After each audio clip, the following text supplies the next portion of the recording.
From the Hugh Hefner Sky Villa at the Palms Hotel in Las Vegas, it's Sam's Game. Tonight, risking their own hard-earned money are Sam's friends Dave Attell, Artie Lang, the great Norm MacDonald, Brandy Roderick, Jennifer Tilly, poker pro Jennifer Genocide Lee, playmate Stacy Fuzon, and your host, Sam Simon. I thought this was a Christian game. What? Look, it's Jennifer Tilly. Thank you, Jennifer. Hi, Jennifer. Gentleman star of A Piece of My Heart and Bullets Over Broadway, Jennifer Tilly. I wanted specifically to play with you. To get even. To get even. For the cheeseburger story. Right. Because Artie played Jennifer's husband. Jennifer was playing my wife in a motion picture called A Piece of My Heart. Just slightly rephrase everything I say the entire time. You don't have to explain that part. Okay, and they had a scene at a barbecue. And what? And Fourth floor? they were supposed to kiss, and Artie claims that Jennifer spit chewed up cheeseburger into his... I was eating a cheeseburger. Yes. And Jennifer, as my wife, she played a playful wife. I was playful, very Kissed me, and with her tongue grabbed the cheeseburger out of my mouth. I improvised the kiss. Right. He wasn't even, there was no kiss in the script. Right. I thought, very nice. Artie, I'll give him a cheap thrill on camera. It'll sell that you have a chemical sexual Happens attraction. a lot when I work with an actress. I will by the kiss way. him out of the goodness of my heart. These crazy kisses come out of nowhere. 15 years later, there is out there in Sternland that I took chewed up cheeseburger out of his mouth. And this is so not true. I would give Artie tongue. It is true. When he had a mouthful of cheeseburger. This is what happened. I actually even saw it on camera. No. I came over. I gave you a kiss. You had a cheeseburger in your hand. Yeah. I thought, this will really sell that we're husband and wife that are comfortable with each other. I gave you a kiss. I took a bite of the cheeseburger out of your hand, and then I walked away. Oh, like that's so different. It was a charm. It wasn't chewed up and filled with your saliva. Well, I made it a funny story. Don't let the truth get in the way of a good story, sweetie. Sam will tell you. I heard it was a delightful romp. It was a delightful romp. I'm going to help with Norm fine with production values. It's you can find it on the Lifetime Network. Is there a raise ahead? No, it's it's. I check. I'm playing it blind. Okay, he calls blind. Okay, hold on. Wow. Did you fold? No, he checked. I'm seeing the flop. I'm going to tell you what you have. Yeah. I'm not going to look this time. Okay. Let's see. I'll tell you the kind of hands you play. That's probably a really good flop for you. Ooh. All right. You're first. I check. Can I get a Playboy wheelbarrow? I don't think you should check. I my think you should chips? bet. No, I check. Check. All right. Okay. You won't need it very long. Wow, look at you. You're going to take it away from me, huh? What did you want? A Playboy wheel? Barrel for my chips. A wheel Check. barrel. You know, all the playmates are on these chips. It could have been taken as an insult to your comedy or as a compliment to your looks. That's okay. He said you weren't a comedian. Right. It's a compliment to your looks. No comedians look good. To be Look You at don't us. have boobs Shocking. like that. And they're real, so. There you go. Are they real, your tits? Get out of here. Beautiful. Get out of here. I'd hope they'd be bigger if they were fake. She was 18 years old when she was a playmate. Extraordinary. She was 18 when she was a playmate. Really? Uh-huh. Oh, yeah, it came out when I was 19. You look like a senator's second wife. Pardon? You look like a senator's wife or like an astronaut's wife. Like, yeah, class. That's what I'm trying to say. Yeah. Thank you. I can't believe that. You look like you're married to Ted Stevens. What can't you do? They're real. What? They're real. You didn't think I got political, did you, with my comedy? I think I saw them. What do I do now, yesterday Bronca? When they were 50 to call. 50 to more cool? natural and now Smaller. they're more oopsie. I Out. think that they Got are. their push-up Oh, bra. Did you say out? No, wait. Yeah, that's what I said. Too bad. Artie folds by crumbling his cards as if You they're have to raise typewriter another 50, paper. so another 50. Yep. I'm trying to get Meg in the game by just... Want a funny anecdote? Jennifer. Sorry. Did you hear? Dave called me mean. I He apologize. comes against you, Mr. I know, yeah. Bitter cigarette smoking comedian. Don't diminish Dave and I to a stereotype. I don't like to be called Meg. I do not I like totally that. apologize. So you don't stereotype. How would you like if I playmates called then, you Sam Of course Kinison? not. Yeah, don't call me Sam Kinison. That would be a horrible insult. Looking for the camera. Which of these trees? Jennifer Tilly, poker pro Jennifer Genocide Lee, playmate Stacy Fuzon, and your host, Sam Simon. What do I do now? Check, I Five guess. to call. All right, 5. Look at him pretending like he doesn't know how to play poker. Ooh, what are He pretends he doesn't know the value of this chip with the big 5 and the dollar sign. I don't know what I'm There doing. goes Norm 75 again. There's Norm Standard $75 bet. Norm's a hardcore gambler. The character in Rounders was based on Norm. So That's right, Norm. So It is. So he refuses to deny. Right, Koppelman followed him around in his early days when he was young and hopeful and energetic and documented everything he did and put They it said in on the the movie. Yeah, Norm, Matt Damon played you in the movie. Yeah. Oh, I thought it was the other guy. I thought you were the slimy guy. You were the slimy guy, right? No, the Moscow, whatever. You're a worm. Oh, the Nick 75 Turturro? call. No, the one that dated Courtney Love. I think he was the one that went out with Courtney Love. Well, they asked Norm. No, green. That was you, You said right? 5 to call. 75. Oh, 75. Let go of my arm, sweetie. They asked Norm if Rounders is really based on him, and which 70 more? believe it is. And I got to raise 50 every time? He said, wow. No, you have to raise minimum What's what he you say? think. Was there a hot chick factory back there? Jesus Christ, what's going on? Okay. Gonna raise, but you can raise more. All right, 150. I enjoy you. Okay, 150 to go. Look at the money on the table now. I'm trying to like lose as much as I can get you. This has nothing to do with cards. It has everything to do with these three guys and their need to lock 75 more? horns.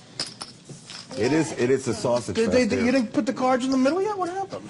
He re-raised. Heavy with testosterone. Come on, Artie. Yes. All right, I'm sorry. 25. Artie's heavy with 25. testosterone. 25. Yep. You can tell a lot about a person about the way they stack their chips. Right? So you're saying I'm a mess? I don't know. I agree with you. Haphazard, all It's over just- the yeah. place, jumbledy. Misogynist. You Bronca? first. Check or bet? Check. Check. You can tell a lot about a person by their appearance, too. There's lots of things that You can have inform that you about people. Well, you can tell I'm loyal. I'm here, aren't I, for Sam's game. I appreciate it. I appreciate it. Thank you. It was really nice. It was. Yeah, it was. Said I'm thinking it's for charity. It's really for Sam.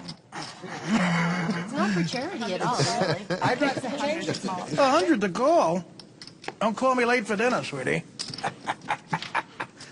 I know. Like when I remember the Celebrity Mall, they were trying to get 25,000. It was like Kathy Griffin, and this was before, you know. What should I do, America? But they were trying to get their 25,000. But what is the Celebrity Mall? I don't know. It's the mall, but it's That's right. That was the first reality. What was? where they That was paid Ken you. Cho's before Wait, Celebrity what was the Rehab. bet? Oh, I've never heard of He was that. first to ask, so he just both his hand.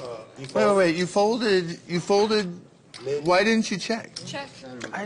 Who knows about checking? I didn't get the rules, man. Well, no one raised, so you just sort No of one checked. bet. You folded. Don't patronize me, sweetie. There was still a card to come. I was playing cards while you were still, while you were cheerleading. While you were saying what I was I have doing. a really good idea. This is working well. I'm balancing on one buttock on his chair. I think we could share this thing here. This little window, right? I go up to my room, I put on my push-up bra, I come back and 75? join the game. We make it seven-handed. Well, you can go do that. Do you When you mind? leave, I'll say that the gaming game's commission over. won't allow it. Brandy Roderick's push-up bra's up in my room, sweetie. Go up and grab it. We came to a little disagreement last night.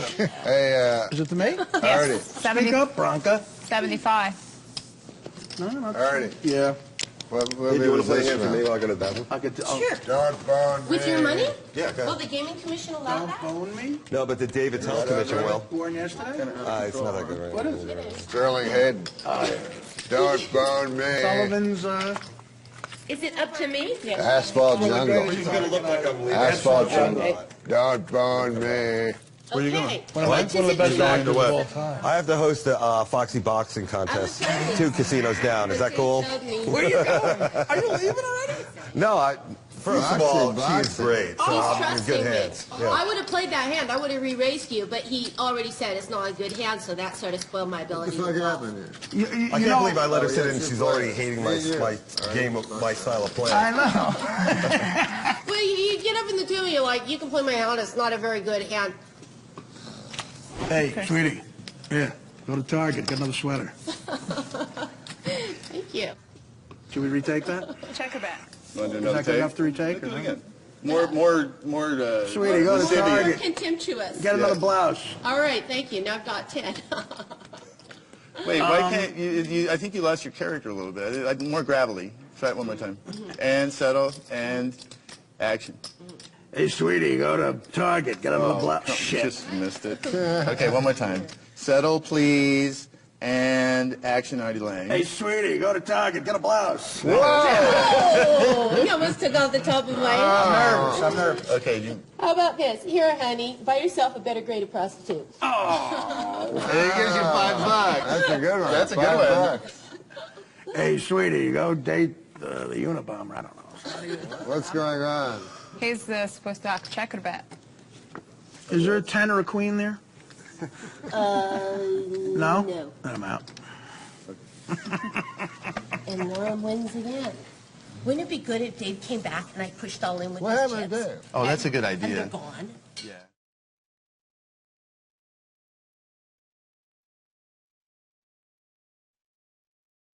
Playmate Stacy Fuzon and your host, Sam Simon. Hey, you're playing over, That's funny. Dave? What's happening? You're a big blind. Oh, I'm a big blind. What did I? 5. It's only 5 now. Okay. Wow. You might be watching. Five. The poker just went down. What's it? 10, 5, 10. Yeah. But then it got kind of crazy towards the end. Pretty sure. Option much, sir? 50. 50? All right. 25, 25. When Sam leaves when Phil leaves the table and he lets me play. Oh, you confused my name with Bill. Yeah, I guess I did. Gee, what does that mean? Does that only happen in poker? He leaves the table and he goes fold everything and push all in with aces. And so that's like, I heard that. I just ignoring you. No, I didn't say that. What? You've been insulting me all night. It's like we're on the set of A Piece of My Heart again. Boy, what great days those were. They were. You first, checker bet. What happened, Sam? Jennifer lost all your chips. Oh, what the hoop? I wanted to push all in with a substandard. How'd you do? But I folded everything in deference. We'll play another one, Your man. way of playing. I wanted to Wow. play this similar. I'll play one more hand. We need one win for that, kind of like, yay, we did it. Okay, all right. Let's do it. I had more fun backstage at the Carson Daly show. Look, I stacked your chips really neatly, so people will think you're a different kind of player now.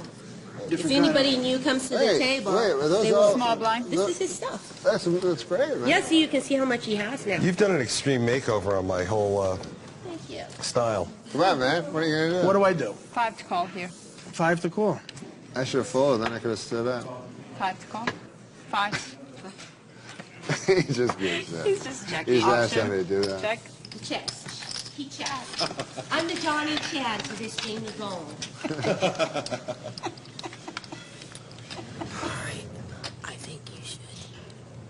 Oh. The password No, is it's on your gravy. Beth, I think you should. You know that, Sam? You know that reference? I'm getting a chub, or just she's showing me how to play.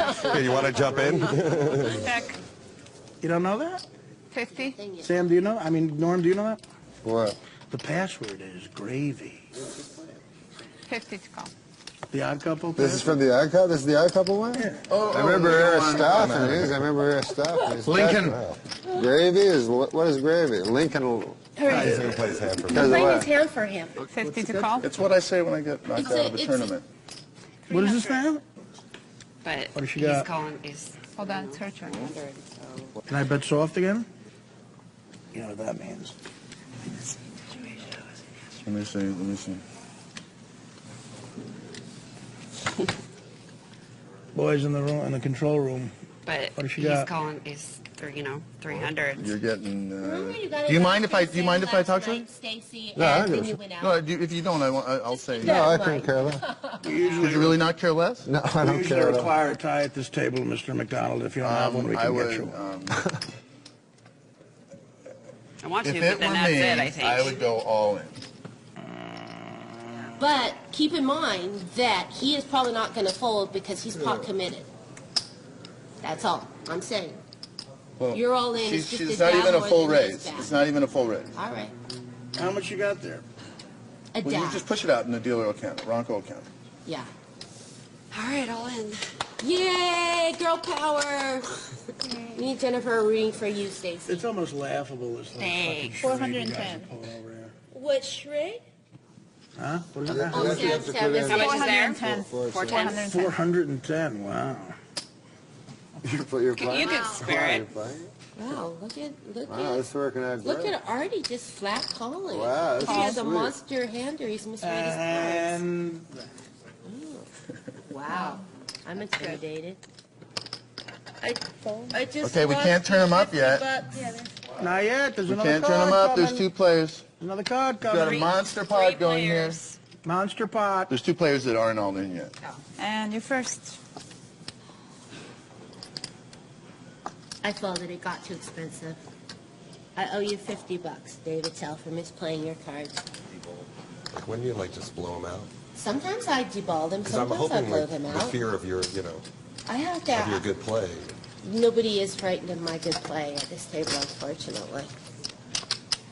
All right, let me play the next one. Wow. I can't get up because they told me I 900. actually leave. I better win this. Oh, maybe. How much is there? 900? 900. Or you could fold. I know that.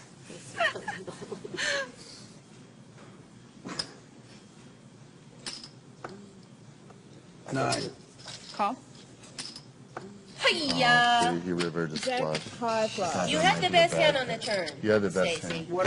Did you know her card? No, I just heard he had the best Yeah. hand on the turn. He had What a is that massive on suck out. See? That's his specialty. Well, it's a he hit a he hit a flush. Yeah, He flush? I has- hope Does he you're have a slow flush? He has a rolling. jack high flush. Yeah. Are you slow rolling? No. I said I Oh, hope, nice. I What do hope you you're have? slow rolling. Pair of Queen. Pair of queens? Pair of queens. Well, you were ahead. Once again, Once Norm again, I hijacking Where's on my- the river. Bad You got- play.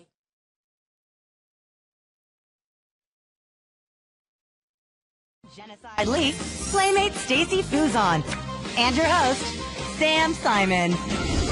Good try. What did you have? I had him beat until the river. All right, let's deal them up, baby. Okay, well, listen. Let's rock. We have to say goodnight to Stacy. Oh, we did? I can't wait to say good morning to Stacy. Let's do it again. good, Artie. Okay, settle. That's not gonna be- it's not gonna well, be real everyone, loud. unfortunately, we have to say goodnight to Stacy Fuzon. I can't wait to say good morning to Stacy. And Jennifer, thank you for sitting in. Thank you. David Tell can I know. I'm take his seat. I'm gonna send again. you some vitamins. Thank you, Stacy. Send me some vitamins. Yeah. Come on, give me a kiss. Come on. I think this is a lawsuit. Did I ruin your hair? No, not at all. Do you have insurance for sexual harassment? I don't know. Did you think she was responding positively to that? She responded like most girls. You know what? I was trying to contain myself. Like a 5-year-old when Great Aunt Esther is giving her kids. She responded like most I girls know. respond. Unless there's an actual rape whistle, Artie thinks she's doing good. When they see the Lincoln Continental outside. Well, I am going to miss all of you, especially you. Send me those vitamins. I will. I will. Continental. Whoa. Boil it. Continental, baby. And thank you. Did you meet my accountant, David Tell? Hey, you taking my spot? Listen, Stace, I'm a soft touch too. I don't want to talk to you. It's great times, I'm sure. It's wall to wall. Play poker more than anything else. probably, Next for the rest time. of my life. It's our next Brandy Roderick from Baywatch, Hawaii. Randy Roderick. Playmate of the year. Oh my God! It's Look at this. You guys are so nice. Good to see you. I know Brandy. Now, Artie, are did you you? get those Let's get glasses? Brandy her money.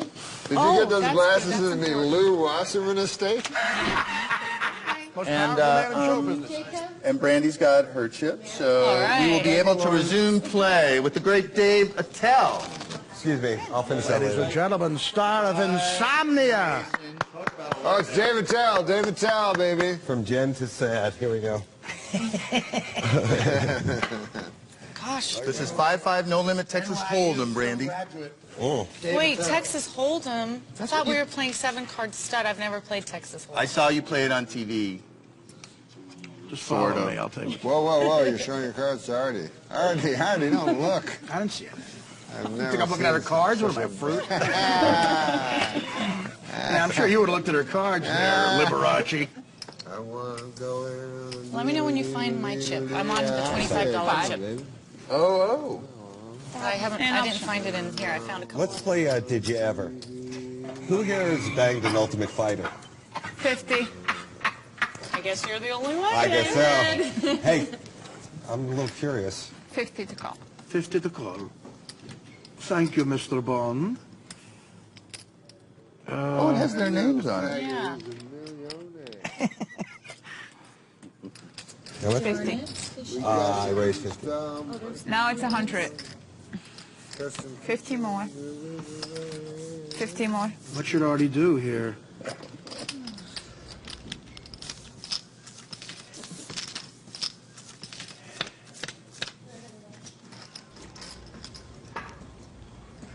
Check. Huh? How much My to name's me? Dave, by the Check way. to you. Brandy, nice to meet you, David. Check it. You know David Tell? Check to you. We've never met The before. comedian's comedian. This is Brandy Roderick.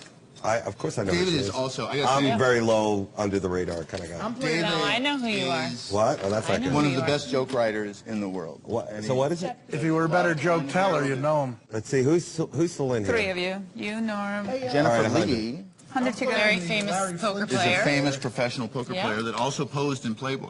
I didn't know that. But a year and a half, 2 years ago. That's cool.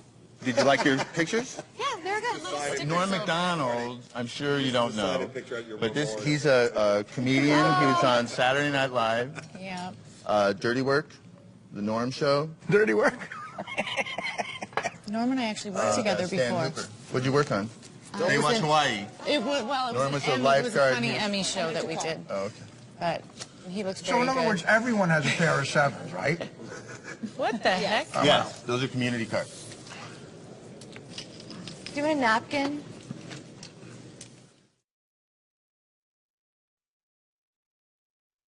Jennifer Genocide Lee, Playmate Stacy Fuzon, and your host, Sam Simon. It's way bigger than the This bun. ain't no fruit game, sweetie. Jesus Christ. He's a growing boy. The guy orders a large. Oh, it's a hamburger. I know, but it's all much right. more hamburger than bun. Champagne? Is it bad? Power Okay, then Coke. let's see. What do I want? Whatever you want. What A are lot of you, ice. Jen? What are you I drinking? know you guys are talking. Vodka cranberry. I don't know. Hot chick talk. Is she asking you how she should? We were talking about about the what we did conversation with me? last night. That's what we're talking about. What'd you do? Wouldn't you like to know? Let us in on that. Sorry, him to I'm stop so sorry, you guys. Yeah, sweetie. How about getting Artie's drink? He's gross, right? Yeah. 5 to call. I don't know. I heard you guys are sharks. Yep. There's only one shark here. No, that's I real. heard Norm was actually a Norm's the shark. one that's one winning shark right here. now. I heard that he likes to knock out the pretty girls. That's why I'm a little scared. Sure, I like to hit a pretty girl 25 to go. with a rock. Wait, did you raise? Do you know you put out a bigger chip? No, that's a call. What? You meant to put out a 5, right? That's a Can we call. switch I it? raised it 15. No, you didn't. You meant to put out a 5. Hey, Brandy, Jesus. Thanks. I check. Okay, let's see him. Artie, It's his option. it's my option. I thought get a you were bed fan? already. Oh, you're the big blind. Yes, I'm the Or, big Well, blind. in this case, the same blind. Do I have to call the sesame seeds and burger crumbs? Sorry to add some interest. Sorry to make check. something happen.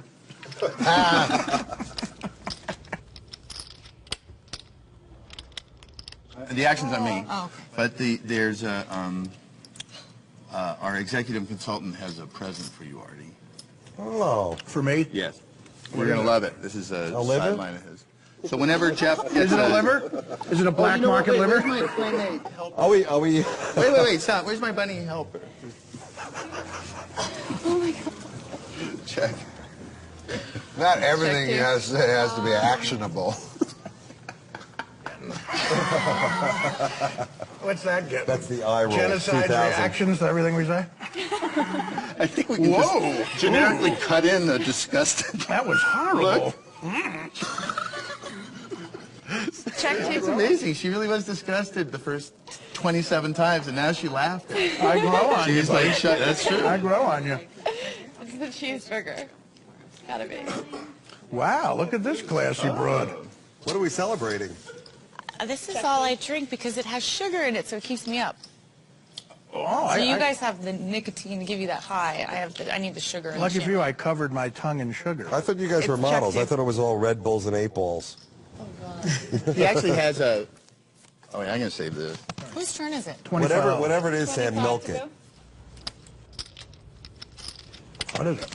He's got a business where... No, of course, it's benefiting him. He's got, yeah. Can he mention it on the Howard Stern show? I don't know, but he's got a business where you send him a picture, and it's an NFL licensed product where you send him a picture and he makes you a player on your favorite football team. Well, but who's this? It's already thing. But anyway, he sent this to the Howard Stern show, and they sent it back. But now you can have it. Wait. I should put, here, look. Here. Is this small town news? Yeah. Anyway, there it is. Oh, wow, okay. That's yours, Artie. It's Thanks me to and Sam's game. Eli And Manning. I fold. Who'd give me this? Jeff Merkin. Jeff, thank you. Oh, that's class. Way to pick favorites, Jeff. Oh, this is... How much is it? 75. Plus some more crumbs.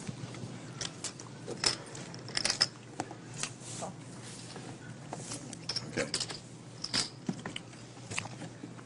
Again, that's Norm's shot. Sorry. I think actual research will show Norm being on camera doesn't help. You just guard that with your life. Keep it, sweetie. Take the 80 cents you can get for Is that that. really champagne? I check. But I'm afraid it's going to get knocked over, so I don't put it in the shirt. Why, by me? You talking about me? Well, me or you. I was going to say you No, can but I share the look Artie's you gave table, him was but like, there's I'm no- afraid it's going to get knocked over. I mean, Like Tubby over here. no. After two of these, I talk with my hands too. Right. So. I slept with a black broad once. That's $50 I ever spent. I know.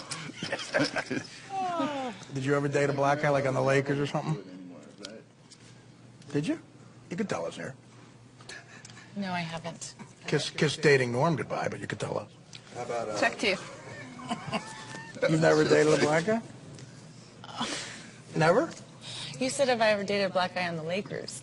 Well, on any basketball team. You had to expect this kind of poker talk when you signed up for the show. I know. Go ahead. Okay, wait. I bet I know you can't hear me when I'm... I bet $100. All right, Okay, he so now re-raised now you have another chance to push all your 500 chips in. more. Another 500, I'll make it. Okay, so he's raising you 500. 500 more. Come on there, pal. I'm all in. I'm sorry. Now Norm is all in. He's all in now. Woo! Now this is some action. Now there's some action. How much is Norm's all in? I got you covered. Well, he does have a $1,000 chip. I think. Oh, he does? Yeah. Yeah. How's that Well, sound? he's still. We'll he's just still, count it up He afterwards. still have you covered, I think. So it would be all your chips. You want to call? It looks like So left out on I this love one. doing this. Yeah. This is the hand of the show. I just have an 8 high flush. Oh, that's a little of it. That's a flush, and that's Two pair. pair. Flush gonna take it. No, I had a flush. No, you have ace 8. That's not even near a flush. That's what I said. It was 3/5 of a flush. That was a little bit of a slow roll. So how do I get more chips now? How much money do you have? You don't have any money on you? No, I gotta get more money to play. How much do you need? Give me another 5 Gs. Okay.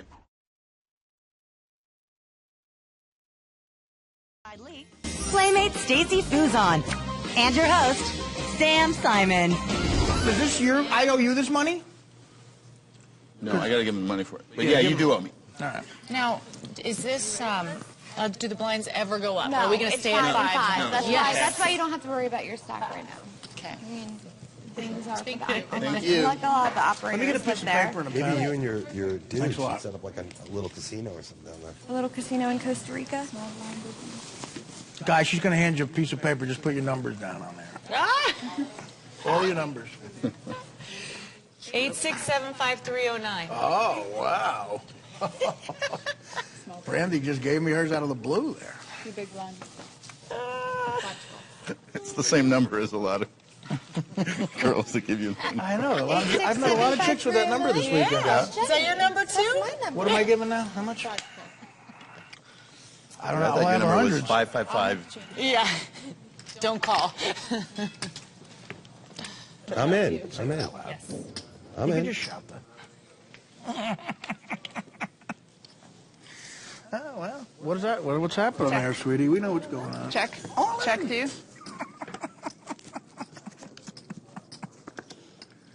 All right. There's a camera there, too. Check.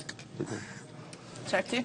No, I'm gonna 25. 25 to go. You think I should buy a place in Las Vegas? Anybody want my garnish? I would. That would be a mistake. You would, and you're saying no. I ate it already. Unless you request French fry garnish. Dave, this is the first bet you've made in quite a while. Well, I just want to ask you, you really think this can replace Byron Allen? Comics Unleashed. 75. $75? 25. $25? Yes. Yeah, you can do good. Here's 25, and I'll check to Mr. Lucky.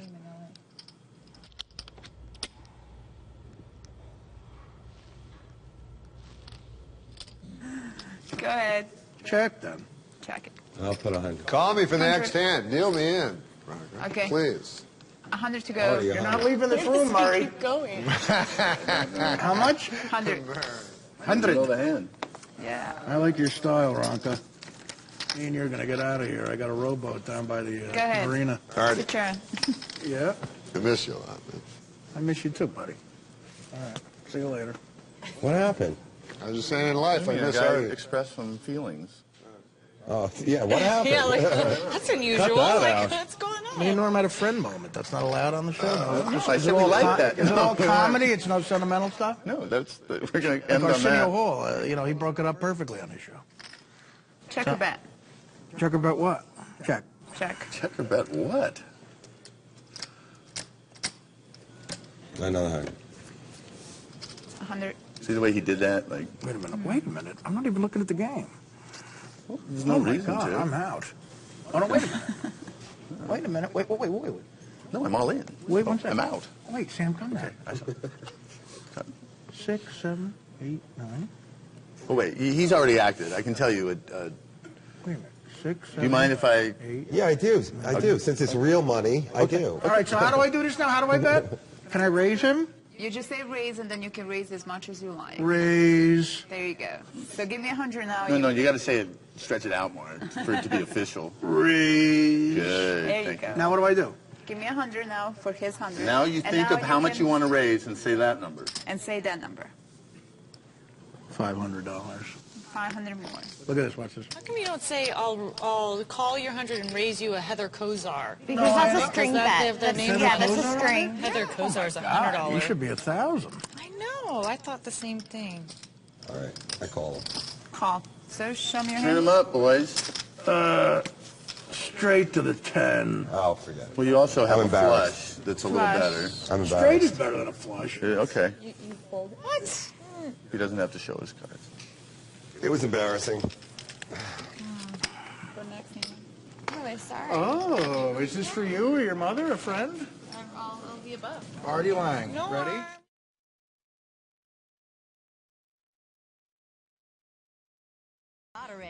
Jennifer Tilly, Poker Pro Jennifer Genocide Lee, Playmate Stacy Fuzon, and your host, Sam Simon. All right, man. Yeah. Let's play poker. Okay, let's play poker. I'm ready. If you think this ain't being raised, I don't know what planet you're living on. Okay, let me think of it. That's my voicemail. That's a text number. Wow. Show it to the Puerto Rican girl, too. 35. And all three of those broads, except the Asian chick doesn't like me, I don't think. What's the problem? Did they raise it? Yes, there is. This is 35 to go. 30. More. Wait a minute, I gotta look at my thing. A 4 and a 6. Different suits. Worst tell ever. Actually tells I you. shout out my card. Come on, man. What do you want to do? I'm in. What do I do? He's in.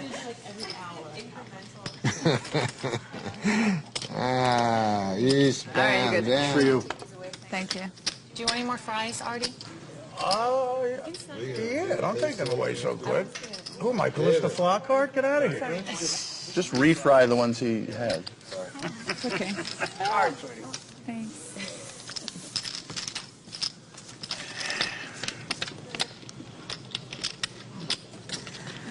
Check or bet? Oh, yeah, I got a straight again. Check. Check it. 175. Oh, Norm. No, I'm not Present. 175 to call. All right. 100, 200. Well, there's Adam Carolla on it, too. 175. Because he's worth $80 million. No, Adam Carolla. Yeah, he's got a lot of money. Regular radio. I rolled the wrong dice there, I'll tell you that. He goes to the wrong casino. You first, check or bet.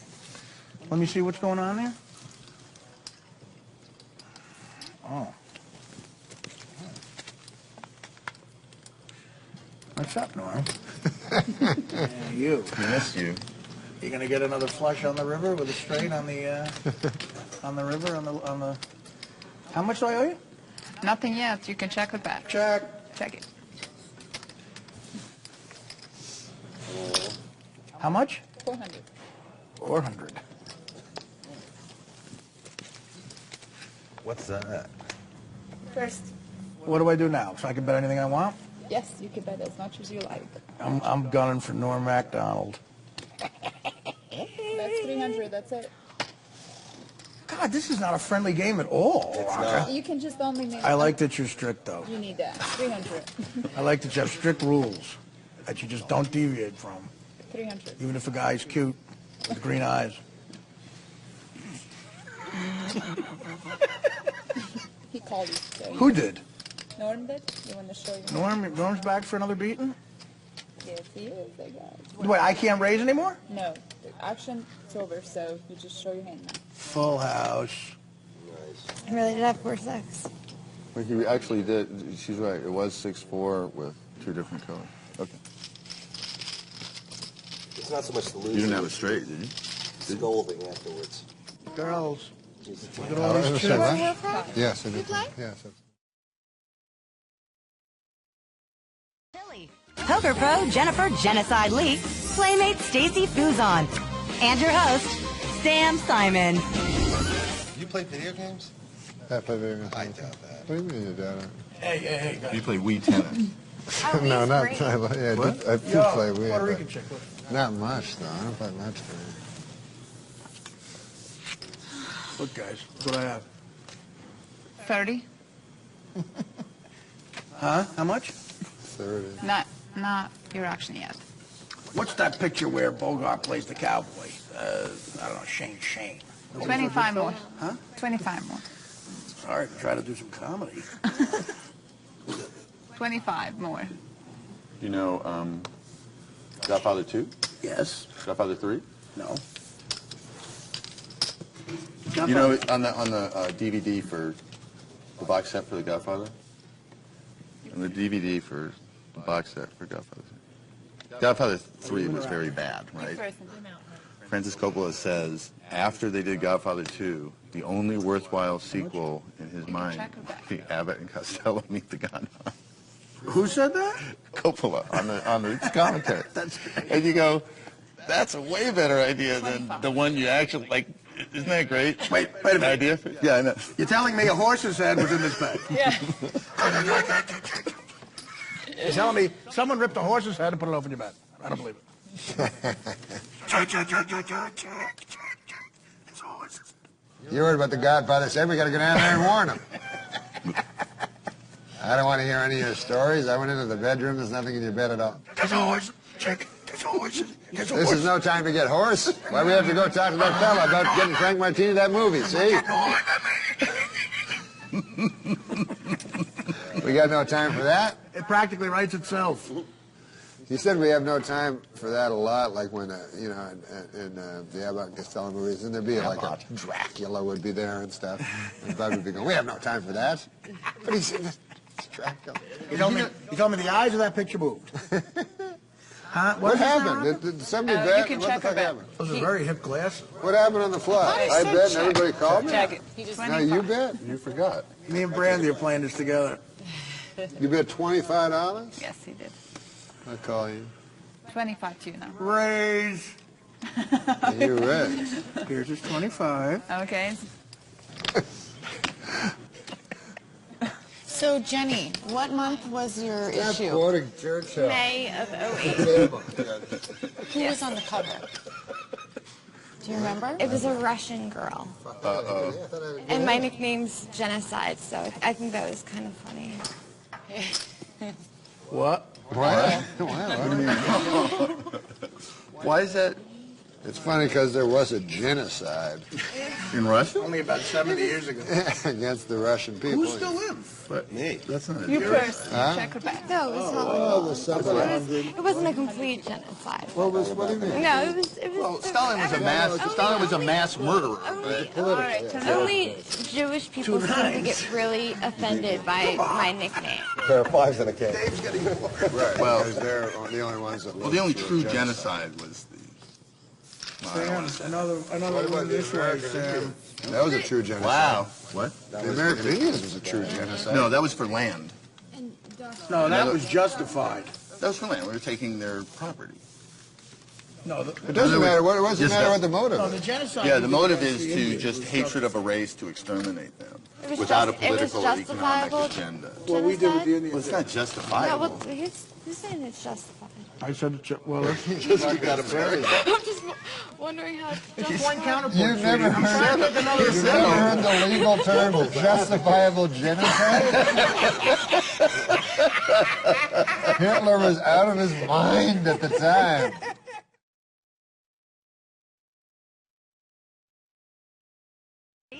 Is on. And your host, Sam Simon. Thank you for the dumb opinion.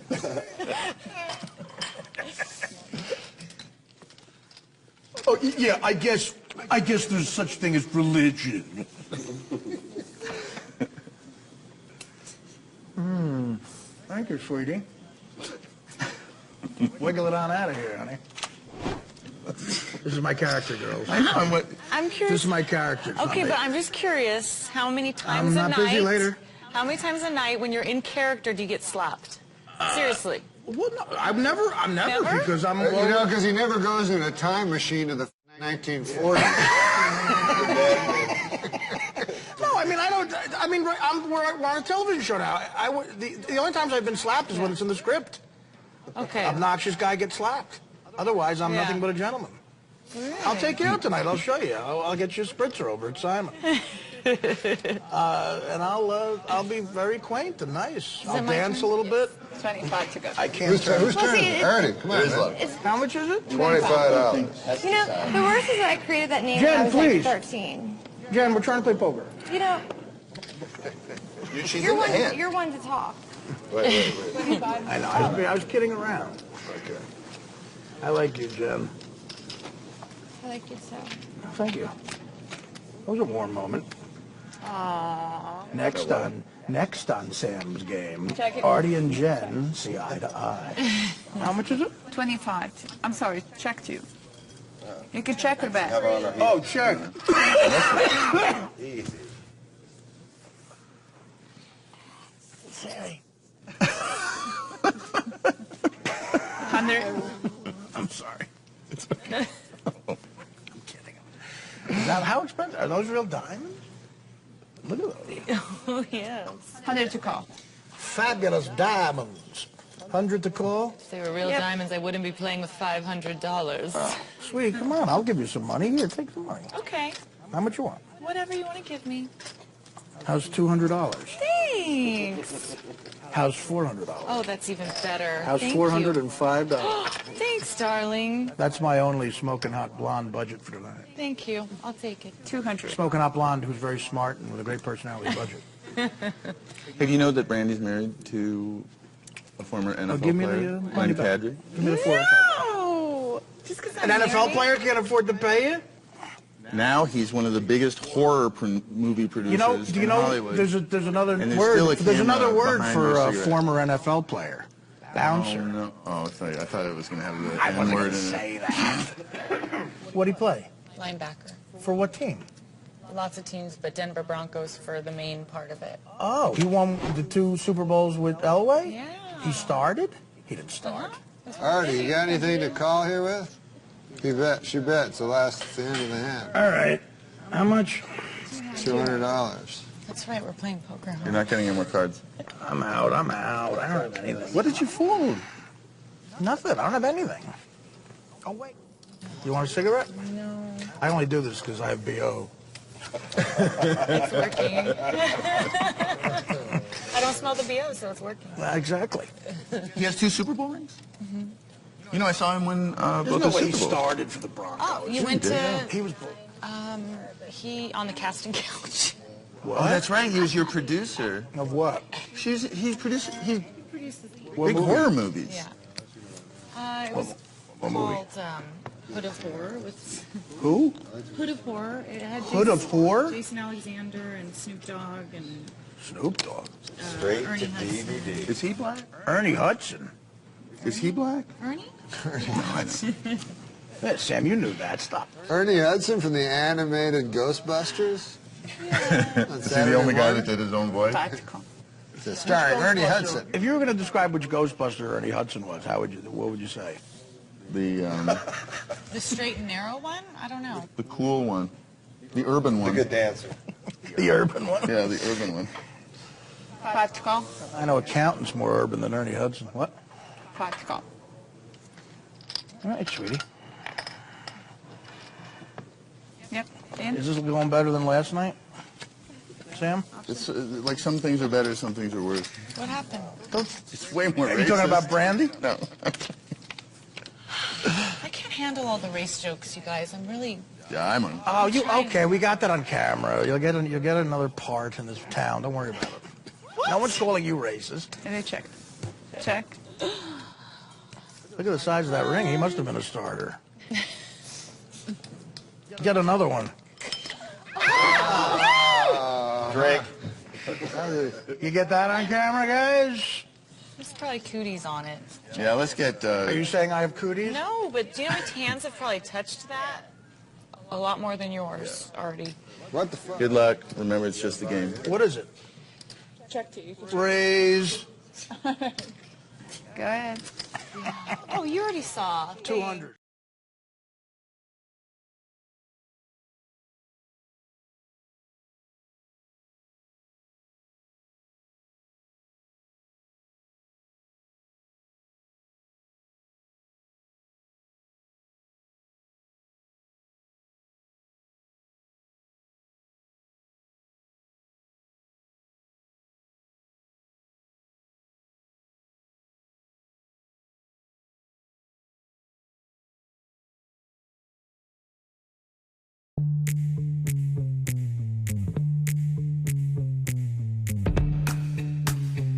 It's Tom Green Live.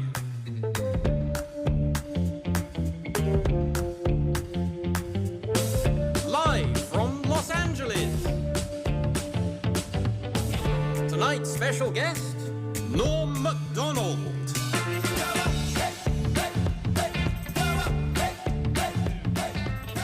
Welcome to the show. Welcome back. It's the first show of the new season. Happy New Year to all of our viewers watching around the world. Happy 2014. To all of our viewers on the East Coast, we're wishing you well. I know you're going through some tough times right now with this polar vortex. We're coming at you live from sunny Los Angeles, and you know, we're excited to be here. We're excited to be here. I just want to start by saying there's a lot of changes around here at the show.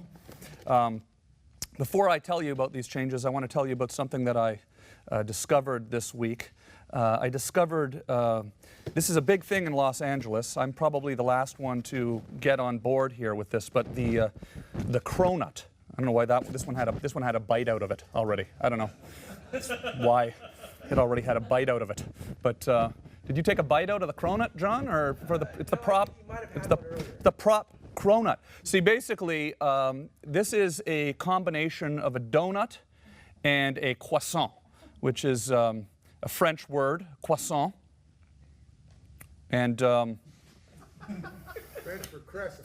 yeah. What's it French for? I speak French. Crescent. Yeah, our guest Norm MacDonald tonight speaks a bit of French too, born in Quebec City as well. So you know, but the croissant, the cronut, it's delicious. This is the reason I discovered this. First of all, let's take a bite of it.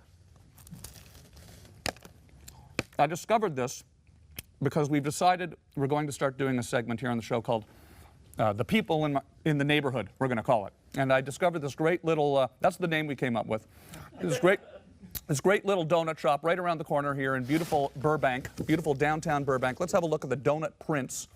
This donut shop, it's been here probably since the 50s or 60s. I don't know, I should have figured out exactly when it, oh, I lost my monitor again. Oh well.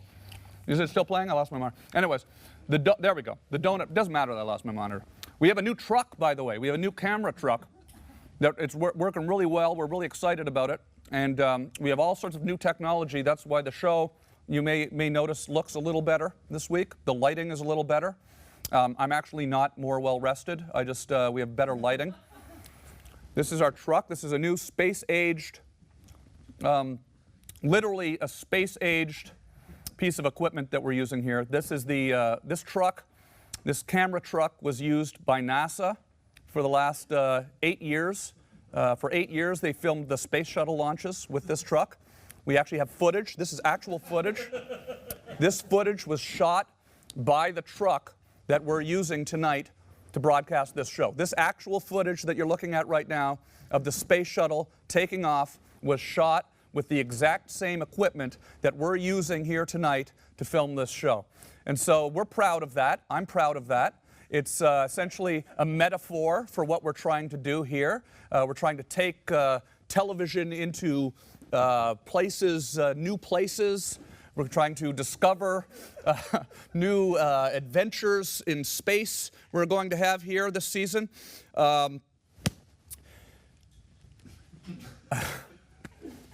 I'm trying to have, I want to have fun this season on the show, so that's why I'm talking louder than I talked last season. You may notice my voice is louder than it was last season. That's because I'm trying to have more fun on the show. I'm getting a new car.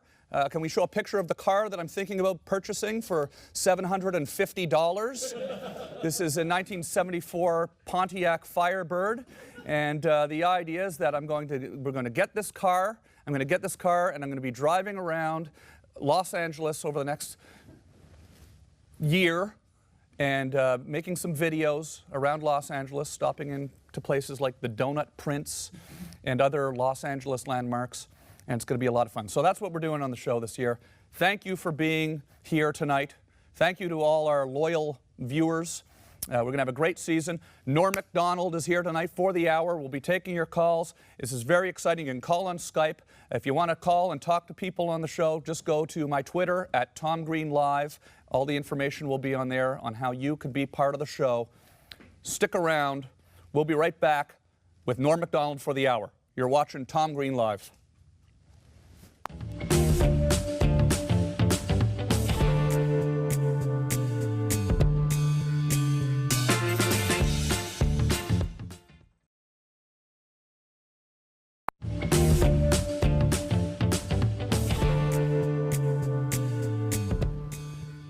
Hello, welcome to the show. Norm, thank you for coming to the show. Yeah, it's great, man. I'm excited. Yeah, this is great to have you here. I like the Donut Prince, and I'll tell you why. Okay. Man has humility. Mm-hmm. He owns the joint. He could easily be the Donut King. Right, that's right. Yeah, it's humility is a lost virtue, Tommy. Yeah, absolutely. Well, I'm going to have to ask him about that. I actually met the Donut Prince yesterday. You did? Yeah, I went down there and met him, and I asked him if it was all right if we spoke about his establishment on our television show. Yeah. Actually ran it past him. Yeah. He seemed pretty happy to have us talk about it, believe it or not. Well, sure, he'd love that, man, unless he's a brutal prince. Yeah, could be. It just was one of those things where, you know, there's all these old businesses in Los Angeles, and you enjoying the electronic cigarette, Norm? I gave you that. I never had it. Yeah, this is, I've been, you got to let go of the button, though, when you're not smoking it, or it'll blow up in your hand. It's it's essentially a battery that will explode if you, the thing about that brand of electronic cigarette, not to go on and on about it, but if you put it in your back pocket and you sit on it, you'll feel it starting to burn a hole in your ass. Yeah. I don't know if you've ever had the experience, you don't smoke, but a pack of matches suddenly igniting inside of your That actually happens? Sure, it happens quite frequently amongst common smokers. You know Machiavelli? Mm-hmm, sure, yeah. In his later days, he became a big fat pig. And all he wanted to do was eat. And he wrote a famous treatise on power by eating. It was called the Donut Prince. Yes, absolutely, yeah. The Donut Prince would fake his own death to hide from his enemies in a pile of cronuts or something like that, right? This network is owned by Mark Cuban. Yes, that's right, yeah. And an interesting side note, I did a show called The Sports Show, and Mark Cuban liked it and wanted to do it on his network, which had a different name at that point. Yeah, HDNet, yeah. And I love my favorite team because my son's favorite team is the Dallas Mavericks. Right, absolutely. And I don't know basketball. I'm from Canada, like you. Yeah. Well, you don't know basketball. No, you know a lot about sports, though. I do know a lot You're a big about sports fan. But I would not pick the Dallas Mavericks. But my son loved them. And my son was very angry at Mark Cuban because the Mavericks had a shot at Deron Williams. And, you know, everyone was trying to woo him. Yeah. And when Deron Williams went to Dallas to meet the Mavericks ownership, Mark Cuban was here in L.A. getting makeup done for their Shark Tank. Okay, all right. So you're trying to get me fired right now is what you're saying. Is that what it No, God bless Mark Cuban. Yeah. I love him. Well, so I love a guy that's with his team. He's in the stands. He's cheering on his, you know, he's a fan, that guy. Absolutely. He's a fan. He treats his players like no other owners treat their, you know, he's like the like Jerry Jones. He's been very supportive of this little show here. Oh, He's he has? sent me many encouraging emails. Oh, that's wonderful. So now you are doing a great new television show now, a podcast, a video podcast. Yes, yes. NORM MACDONALD Live. I did it for a while, Tommy. Mm-hmm. You were on it. You were was kind enough to be a guest. Yeah. And you know what? Here's how good it was. Yeah. It wasn't even a TV show. Right. And Entertainment Weekly ranked it as the 3rd best TV show. That's amazing. Isn't that incredible? But it is a TV show. Yes, I do it as a TV show. I do it like you're doing this. This is on a TV network. But I do it as a TV show that goes to, you know, the internet. So it's a video podcast, but it's not one of these where you get two comedians talking about some shit nobody knows anything about. Right, right, like this. No. I think we're pretty accessible. Yeah, absolutely. Yeah. But I think some of these comedy podcasts are so, you know, they're like, and now we're doing the full hour with a guy that's been on Parks and Rec for 3 months. There's a lot of podcasts. This one is you've got great guests. We do comedy. You had Larry King on. We had the great Larry King. Now, when you had Larry King on, did you asked or had there's some shocking subject matter I find that were you trying to shock Larry a little bit or? Well, Larry King said that he was very frightened of death, and of course you take a shot of him saying that, and he looks like he's about a week away. You know, it's like a skeleton telling you he's afraid of death. Yeah. And he's like, ah.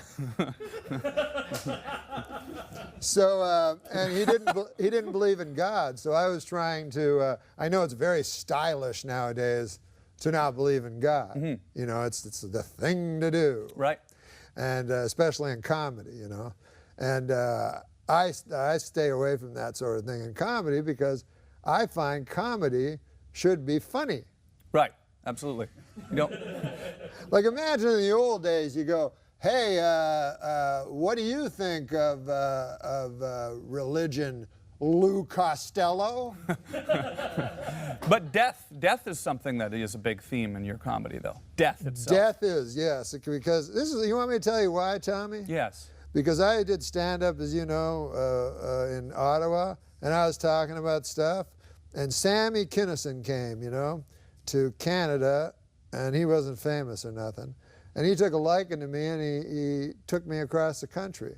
And it was the greatest time I ever had. And I was talking about, you know, I had a good act. And Sam said to me one time, he goes, you got good jokes, man. He goes, but I noticed you talk about dogs and shit. And he's like, are you really interested in dogs? And I had, at the time, about a 25-minute bit on dogs. Mm-hmm. And I was like, no, I don't give a fuck about dogs. Right. And he said, well, why don't you just talk about what you're interested in? Mm-hmm. So from then on, it became death. Right. Death was the... Do you think about death more than your average person?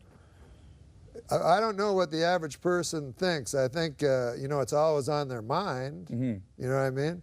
But I will ruminate about it, for long, long periods. Of course, to no purpose or to no avail. Mm-hmm. You know what I mean? It's worthless. Mm-hmm. But I got some material about it. But anyways, I did it in my stand-up special, and now that's gone, so I can move on. Yeah. That's what I'm like.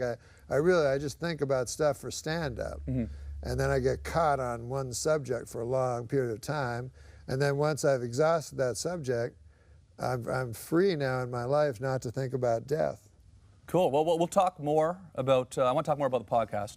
Oh, yeah. We take our first commercial break here awesome, Tommy. of the show, and we'll be taking calls on Skype. So give us a call here on the internet using Skype, and we'll be back with Norm MacDonald. Stick around.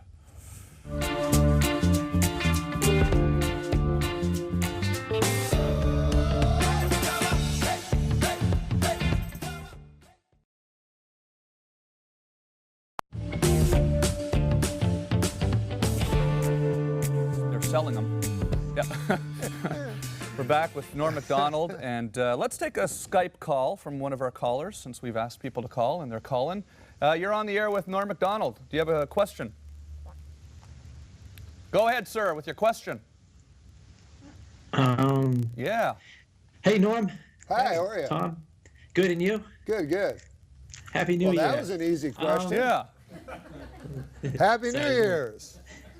Don't get nervous. I know you're on live television. You're a little nervous, but just go ahead and ask the question now that we've, told you all we were going to do this in the break, and let's do it now, okay?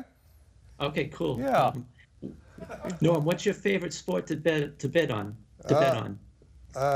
My favorite sport to bet on is football, professional football. But it's the worst sport to bet on. And what's your name?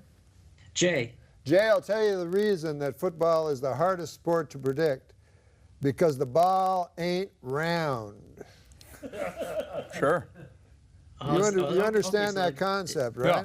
Like a basketball is round, it's shot, it goes into a hoop. A baseball is round, it hit, it goes somewhere. A football is not round, and when it's lost, it goes everywhere, and it's like a sling, and that's why don't bet professional football. Don't be like me.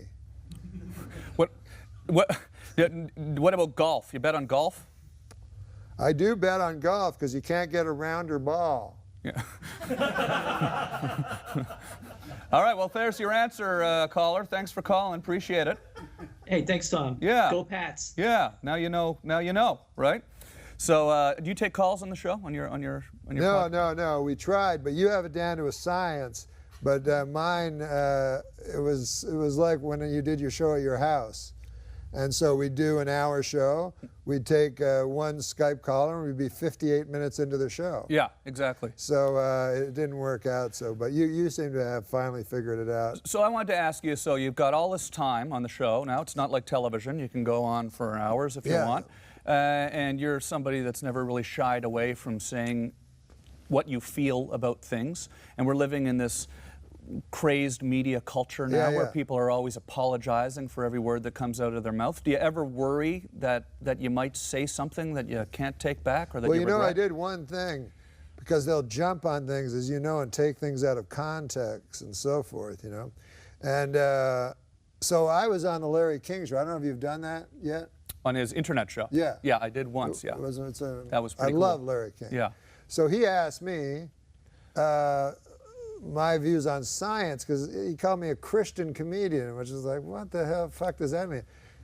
It sounds like I'm opening for Joel Osteen or something fucking thing. And so that's the problem. You call a person a Christian, now all of a sudden it's a bad, it's like calling a person a retard or something. Right. So anyways, I told him, I said, I don't think that much of science. I said, for instance, DNA.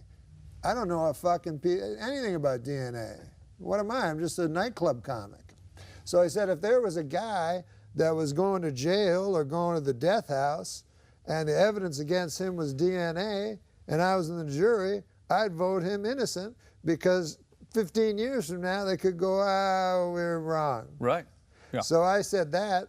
Then in the fucking somewhere in I see an article, Christian comedian Norm MACDONALD doesn't believe in science.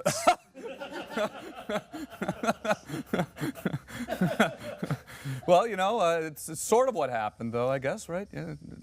O.J. was the one that really was the reason that DNA really became the big, I don't know.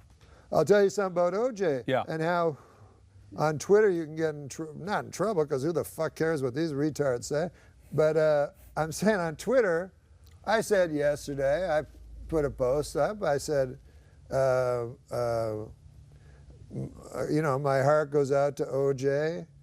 and his family for his health issues. Mm-hmm. And God bless. And people got very angry at me, you know? And they're like, fuck O.J., you know?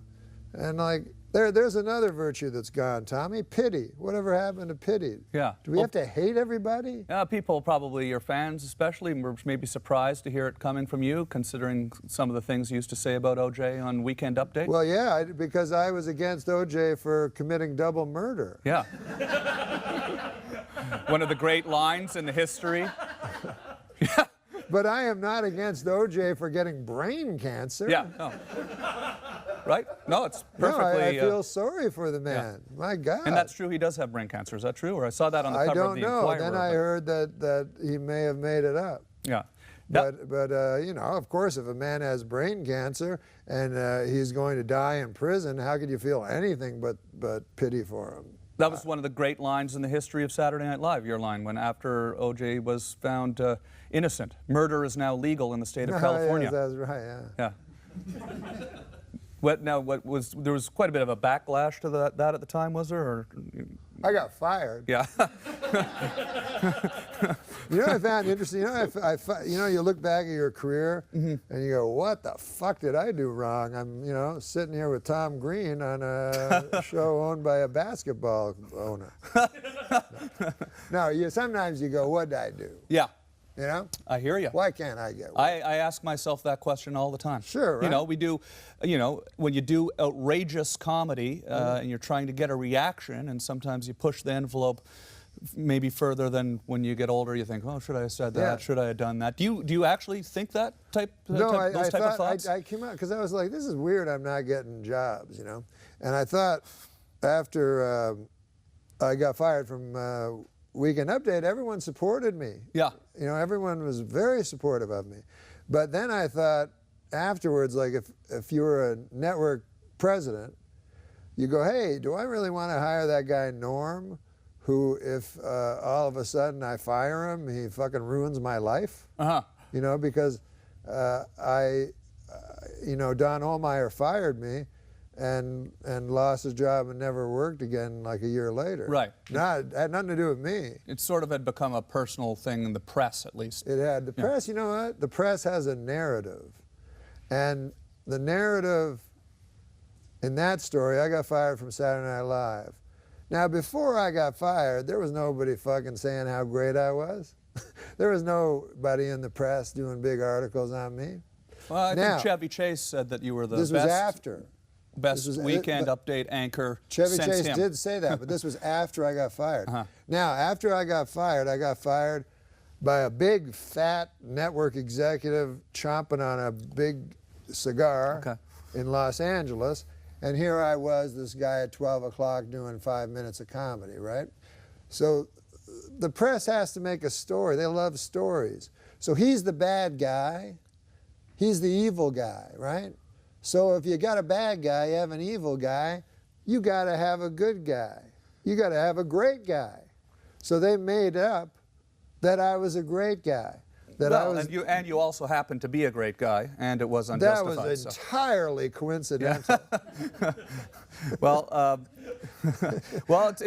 does things like that, do they surprise you when you come to America from Canada and Yeah, I'm very naive. Yeah, did you I'm really? very- No, no, about show business. Yeah, or at least I was. Well, I felt that way when I went on MTV. I had no clue what the hell was going on. Right. And then I did a bunch of goofy stuff like getting drunk on the Tonight Show, and the next day you sort of wake up and everyone's saying, "Why'd you get drunk on the Tonight Show?" And I was like, "Well, I was just trying to be crazy." You know? Right. Yeah, so. You know, the worst thing that ever happened to me, I never told anybody this, but a week after I left Saturday Night Live, I got a call from Rob Burnett. You know who he is? Sure, yeah. So David Letterman's producer. Yeah, he was the producer of David Letterman. He said, I got some bad news for you. And I said, what? And he goes, you're not getting the 12:30 slot. And I didn't know I was up for the 12:30 slot. Okay. And he goes, we're giving it to Craig Kilborn. Wow. And I was like, huh? Like, nobody told me I was up for it. Wow, okay. And then I said, why'd you have to tell me? Like, if you'd never told me, I wouldn't have fucking known. Yeah. And then he says, Dave fought for you, but Les Moonves said, no, he wants Kilborn. And I was like, God damn, you don't have to tell anybody ever, you know, fuck it. Sure. You can keep some shit to yourself. Yeah. Well. Then I'm trying to sleep that night. Yeah. Well. On my pillow. Yeah. Well, you know, now you're doing the show now, though, and. It's all come full. Yeah, that's great. That's true. Now that I've never looked at it that way. I lost the 12:30 slot, but if I hadn't lost the 12:30 slot, it wouldn't have lent me to do a podcast. Yeah. Worldwide.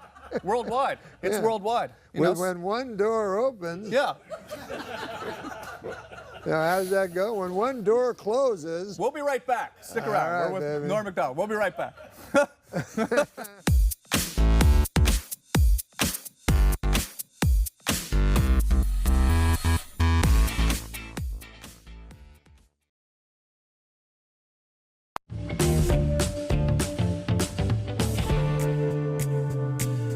And we're back with Norm MacDonald and Rob Ford. Rob Ford. Another tweet I put out that got incredible backlash. Can't say anything nice about anybody. Can't say anything nice about the crack-smoking mayor or a convicted murderer. Yeah. Well, you can't equate those two, you know, because we've all made mistakes with different substances through our lives and whatever. Sure. And I like Rob Ford. I actually wonder if you think of this, Schneider. Rob Ford, I wonder if he is doing Chris Farley. Yeah. You know what I mean? We are, of course, talking to our producer, our executive the producer great here. John Schneider. John Schneider, Rob's brother, who you've worked, Schneider's brother. You've worked with. Or I call Rob John Schneider's brother. Yes. So wherever you look at it. You've worked with Rob Schneider on many Rob Schneider movies. Were those fun, the Rob Schneider movies? John as well. Yeah. I've worked, oh yes, they've actually been my favorite movies. I love Sandler, but Rob has always given me such leeway in movies to do what I want. And my favorite one, I think, was The Animal, where I was in the mob, and he just let me keep talking. And Deuce Bigalow 2, European Gigolo, where he had me play an old coal mining gigolo. Do you think Rob Ford is purposely putting on the Chris Farley, mayor of Toronto? Well, because he has the moves down so down pat, you know, that it almost looks like. It almost can't be real. Physically, it looks like an impression. Yeah. But no, listen, I don't know anything about local Toronto politics anymore. You know, I used to know about him. No.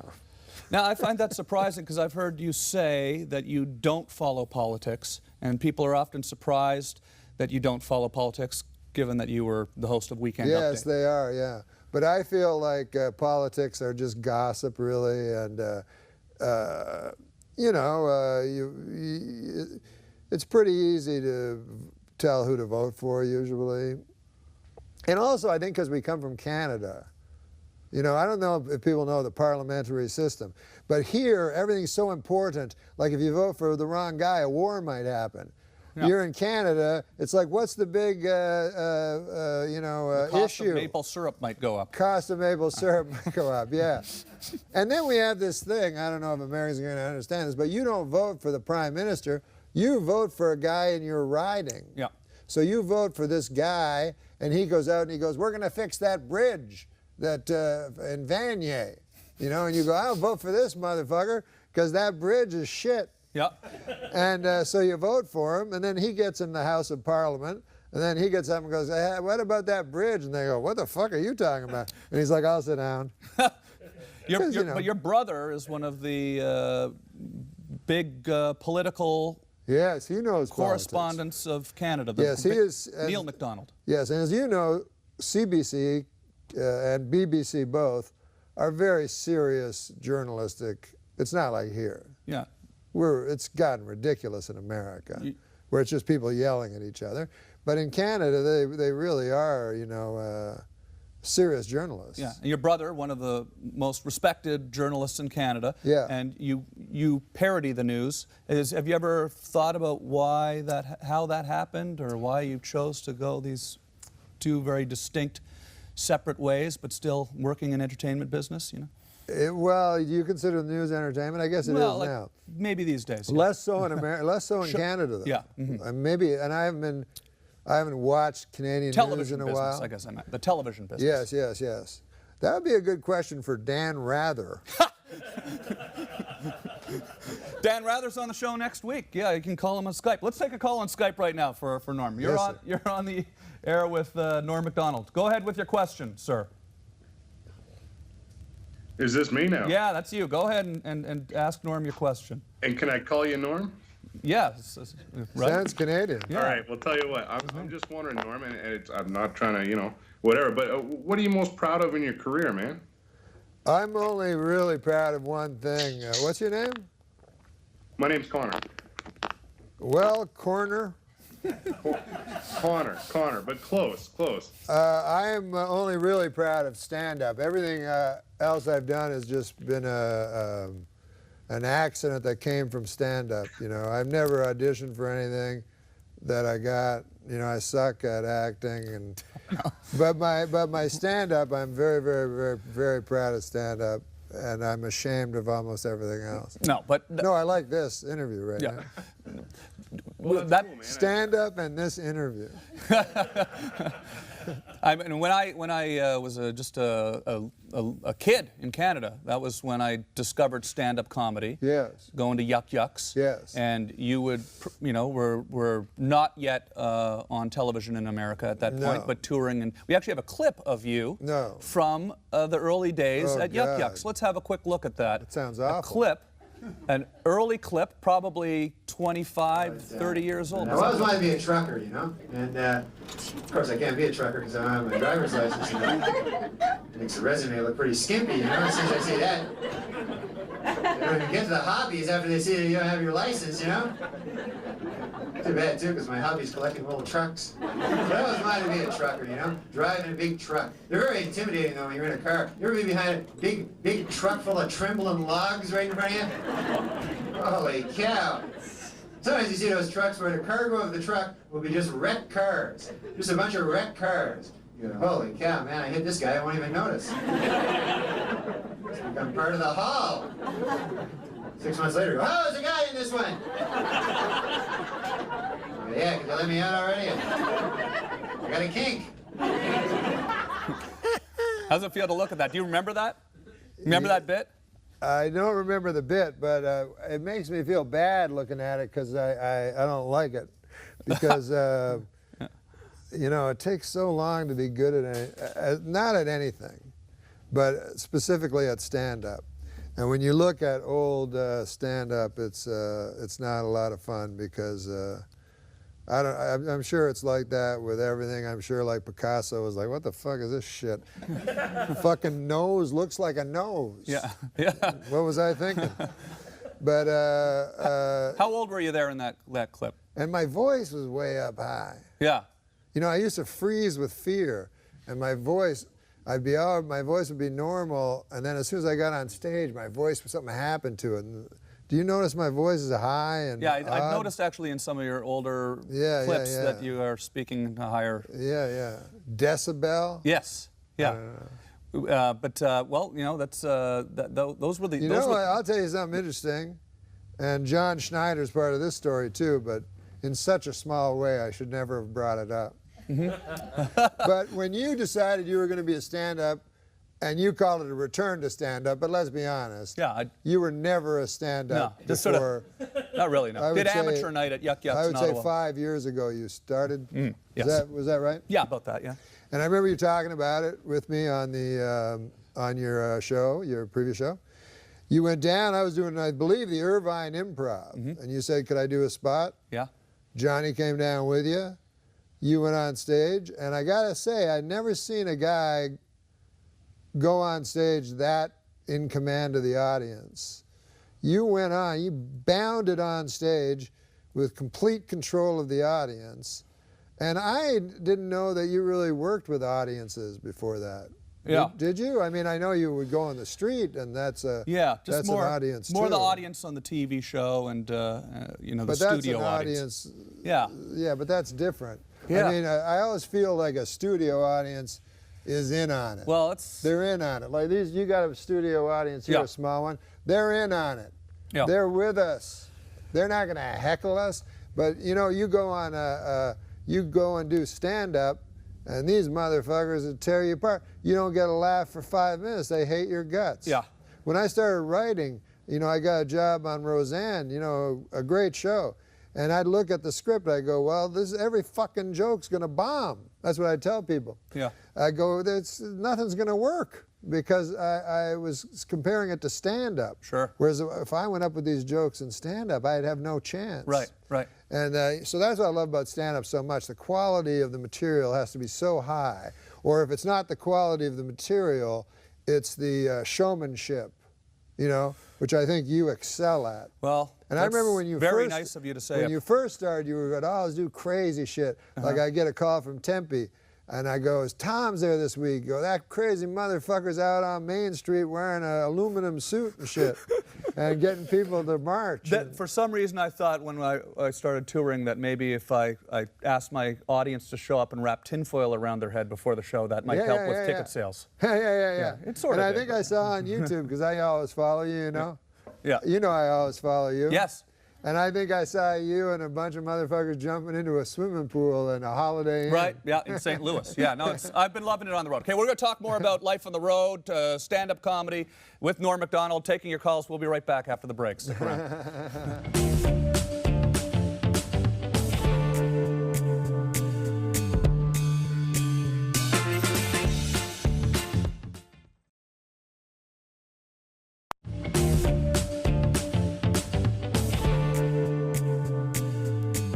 We're back. We're here in the studio with Norm MacDonald. We're taking your calls, and we have I'd like to say one thing before we take a call. Mark Cuban, who owns this network, I predicted on Twitter, and it was a long shot prediction, that he would win the championship 3 years ago. He did. Yep. And I took my son, we're the biggest fans ever, to Dallas and watched, and he's a great man. And I thought at the time I should have put him on the sports show so I could go and be backstage and all that stuff. Yeah. Well, you should but maybe because I'm on this show. Maybe you should do a sports show here on this network. He offered me that. Yeah, you should do it. Yeah. But yeah. Okay, well, we have a maybe just a Dallas Mavericks sports show. Yeah. We have a surprise call here from Epic Mealtime. I love Epic Mealtime. Harley Morenstein and Adam Sand are on the these guys are phone. awesome. Hey, Harley, how are you, man? Hi, how are you? Good. Long time no see, buddy. Yeah, are you in Los Angeles right now? No, I'm in Canada. Okay, where yeah. I belong. It looks like Canada, actually. Looks like what very Canadian basement. It's what an American would say. I'm in Canada. What fucking city are you in? We're Montreal. Oh, beautiful city. Goddamn. So I was born in Quebec City. I know. You know that? I know all about you, Norm. Goddamn. So have I've you read guys your met Wikipedia before? page. Have you met Moments Norm before? Do you guys know each other? No, but Norm said my name once. I heard him say it on the computer. I love Epic Mealtime. Yeah. Oh, cool. Yeah, Epic Mealtime loves you. You guys should come on Epic Mealtime together or alone, however you want. No, but that'd be either way, fun. both of you. So are you shooting new I episodes? only work with Tom now. Yeah, We're gonna do a new like the comedy. Smothers Brothers. Yeah. I like that. We should do a nice Canadian edition. Yeah, yeah. So Harley, do you have a question for Norm or anything? Yeah, well, I actually thought that I would pass my question along to my buddy Adam over here because he's been dying to ask this question. Yeah, I've been dying to ask this all night. All right, go ahead. He advised me to ask this specific question. That's not true. I don't even know what he's going to ask.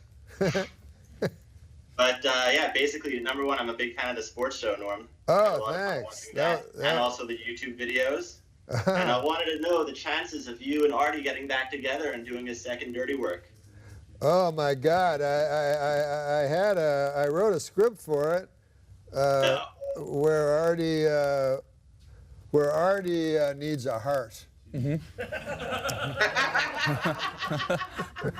Is this a real project that is in the works? Well, I want to do it, and Artie wants to do it, and Chevy Chase wants to do it, and Chris Farley's dead. Yeah. Yes.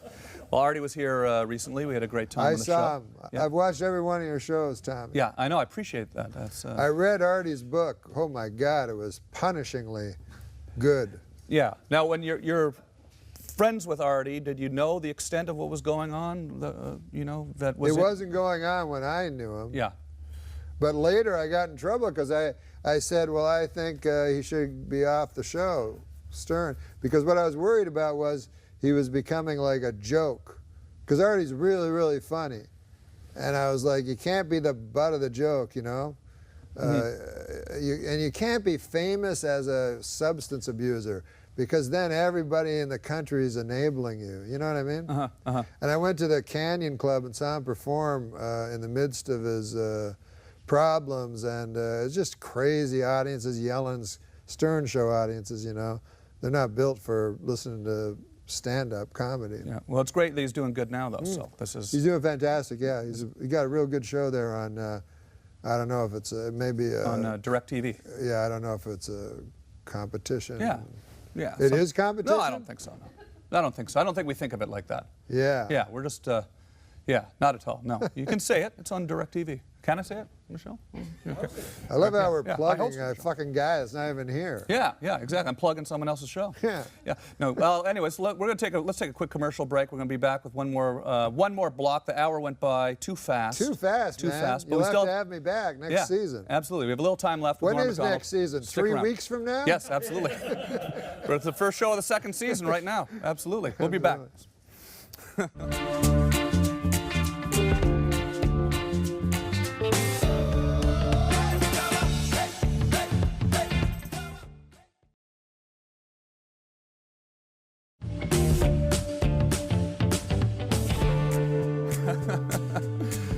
We're back. This has been a lot of fun as always. It went so fast. We know it's not over yet. We still How have. many times have you interviewed me? We've done that. Well, you know, on the web show, you used to come up to my house and do the web show many times. Yeah. Then you did a podcast with Kevin Smith. Yeah. I wanted, you know, because some of those shows would become just more like a free-form kind of craziness type of thing. You know, remember the night the mountain was on fire and we were just singing about there was a mountain on fire. Yeah. And you used to send up fucking UFOs and shit. Yeah, we would launch UFOs. I have often thought about that, thinking that was probably some sort of an FAA illegal act of some sort, launching helium-filled UFOs off of the deck. But what I wanted to ask you, because those were the days. Still, this is an interview. At the end of the day, I am interviewing. Yes, right? Yes, sir. So when you got to perform, and I've talked to you about this before, in front of the President of the United States at the White House Correspondents' Dinner, did you get nervous? I didn't get nervous about the president or any of that shit. What I got nervous about is before we went, and he was showing us all the motherfucking shit, and the podium where you stand is bulletproof. Okay. And there's men everywhere with guns and shit. And it made me realize that the presidency, like if I was elected president, the first thing I'd say is, I quit. Yeah. Or I'm going to do all my speeches from here in this compound underneath the earth. Sure, sure. From now on. So you feel the security on presence. account of some motherfucker shoot me. Right. And these guys aren't shot by, you know, anybody, you know. Listen, if you're willing to lay down your life, like it says in Line of Fire, starring Rene Russo, you catch my drift. That's the only thing that I was afraid of. We have a clip from this. From the presidency? From the White House Correspondence. It's very inspiring to see President Clinton up here on crutches making a speech. I mean, I thought that was just amazing, you know. I mean, it's been difficult for the president. You know, he can't jog now, and he needs help getting around, and he's still, you know, occasionally suffers great pain, you know. On the upside, you got your medical marijuana, so that's, you know.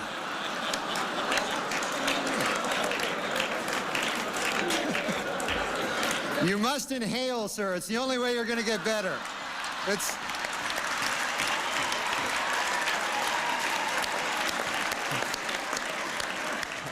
I hope I have time to tell this quick story. Yes, How much time we got? We've got a lot of time.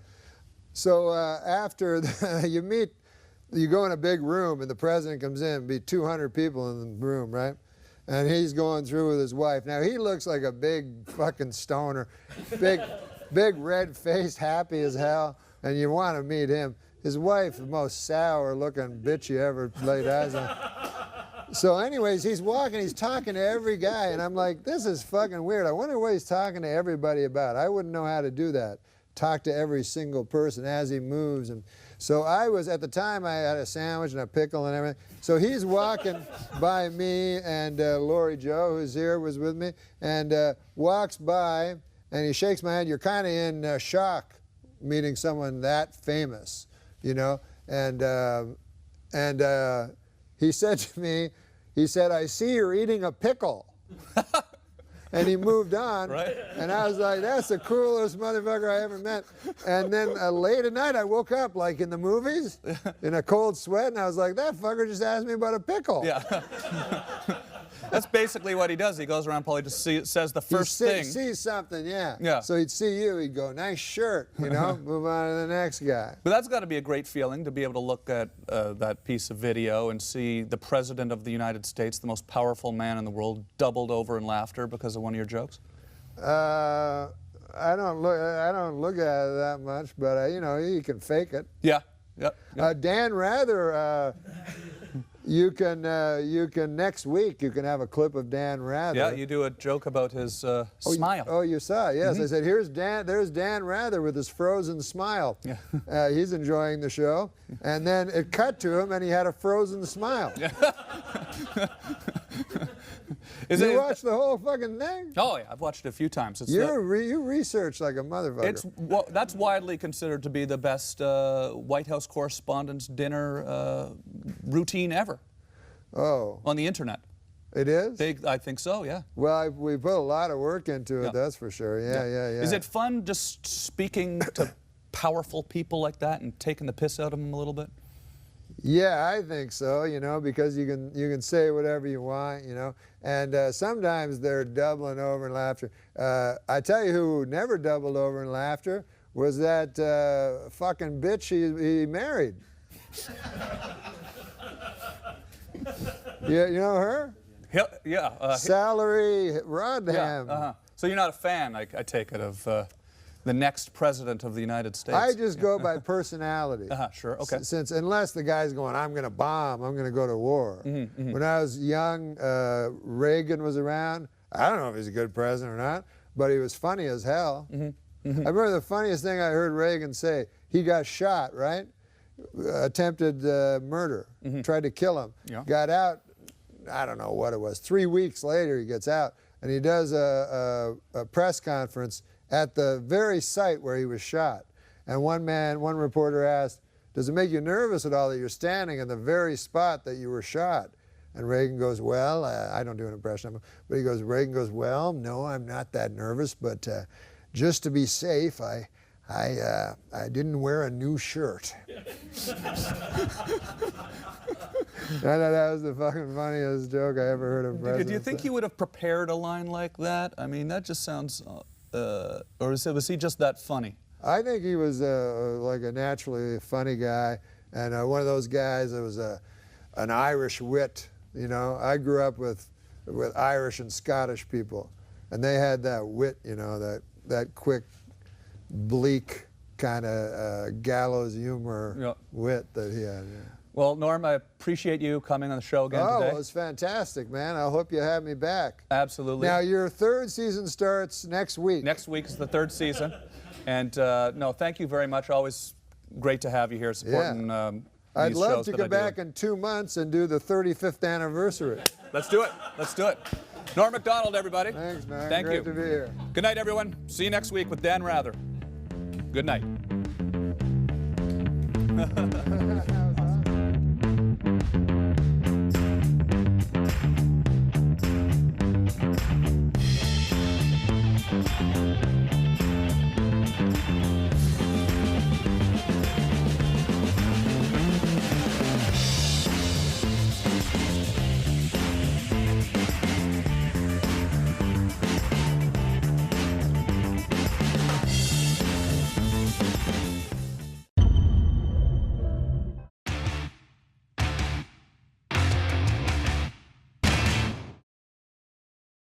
Have you ever done anything in your long and storied career that you consider specifically to be in bad taste as you look back on it? Maybe at the time you thought it was a good play, but you look back on it and you think that was in bad taste. Well, sometimes, like in stand-up, I'll do jokes that are like one time I was doing this thing in San Francisco and they were all gay people in the audience. They told me, so I figured I'll do. In San Francisco? Yeah. No. So I figured I'd do stuff about gay people so that they could relate to it. Yeah, it's warm up. They love that. And so I was talking about, because I went to this gay pride parade, and I saw in it there were these old men and old ladies like with these signs that said, "We are proud of our gay son," you know? And so I was saying, that's an odd thing to be proud of, you know, because it's not an achievement, you know? It's not like something you work all your life to be gay or anything like that. And I just wondered, I had a hard time believing that these 50, 60-year-old men are actually bragging, you know, at work like they're, "Hey, Bill, you know, my kid, oh my God, we're proud of him, Johnny. He graduated from Harvard, you know, a first in his class, you know what I mean? Now he's articling over at a law firm, and, oh yeah, he loves cock." You know? This kid. He can't get enough cock in his mouth, his ass, his kid's always cock. I got a picture of the boy here sucking another man's cock. I want to show it to you. To watch the maturation of you as an artist, to realize it took you 9.5 minutes to get around to the sucking cock stuff. Well, thank you very much. I'm very excited to be here, you know, and I was asked to host the ESPYs this year. Yeah, hi, that's my name, Espen. When I was asked to host the ESPYs this year, folks, I said yes immediately for one reason and one reason only. This show has interns.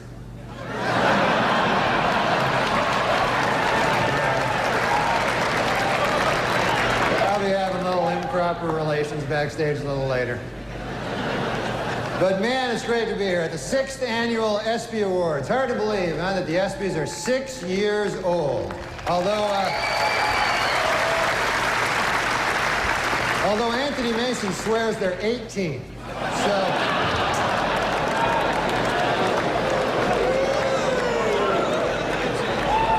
Yeah, he'll be having sex with the ESPYs in about 12 years. So. I wanted to talk about the crocodile hunter.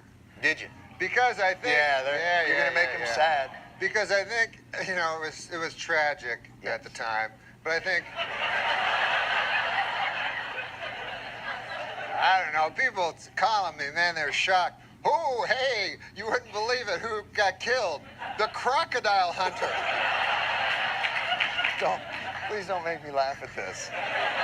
They were like, he was 44 years old. I'm like, that's a ripe old age for a crocodile hunter.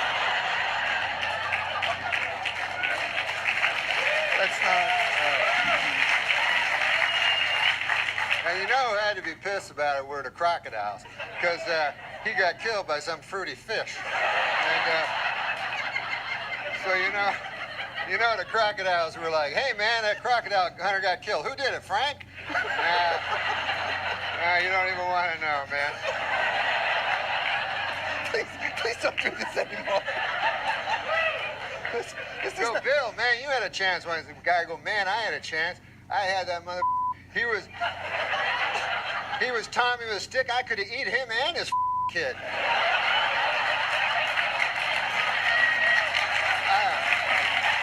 I don't feel good about this. You remember I ever tell you that story, Bill? Yeah, only 1,000 times. that's for the kids. I was a little late here tonight. I took a cab to the theater, folks. And I don't know if you've ever been in these New York City cabs, but I got one of those cabbies, couldn't speak English, you know. Saw his name there on the dash. I couldn't even pronounce it. I think it was something like Hideki or Rabu. Something like that.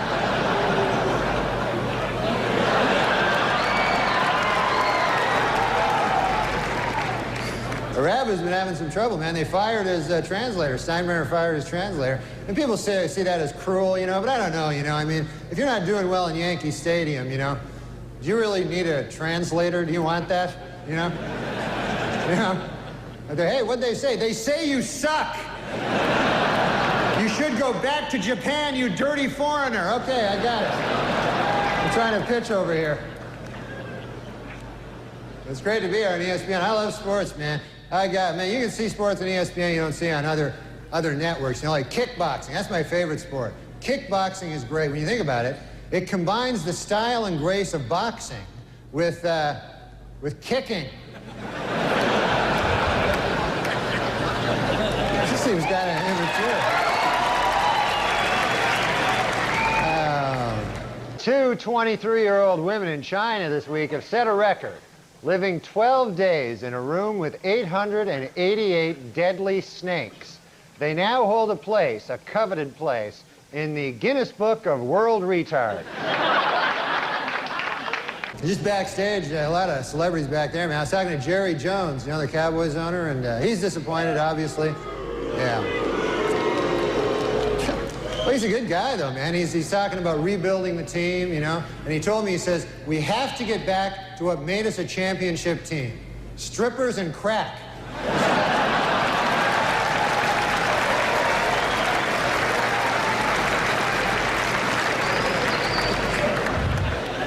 Hey, have you heard about this? Ted Turner and NBC plan to start their own rival football league to compete with the NFL.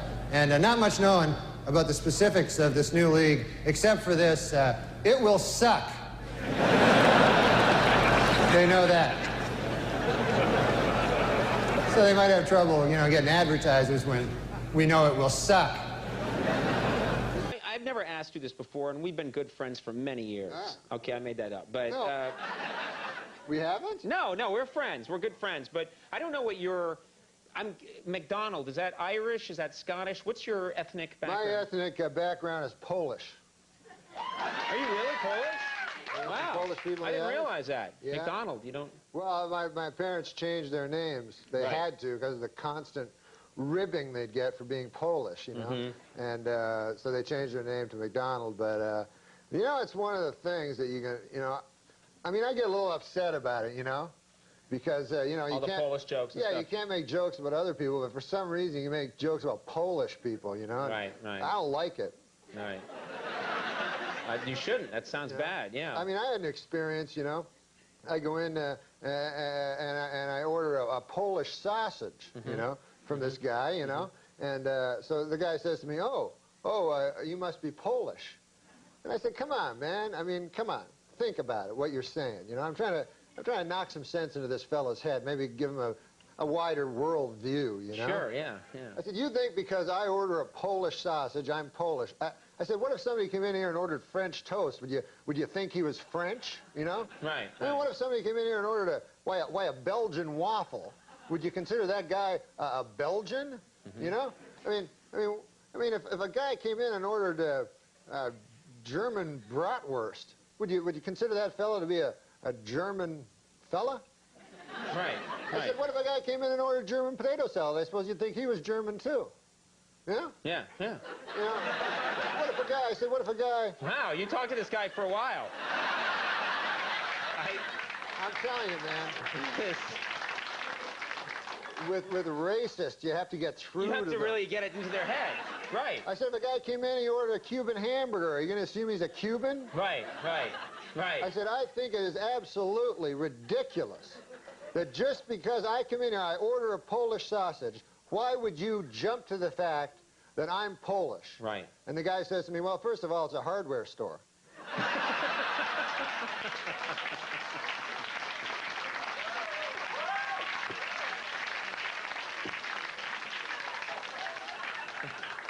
And you hate Polish jokes, don't you? You just hate them. No, I think they're disgusting. And of course, congratulations to the Denver Broncos for winning the Super Bowl. How about that?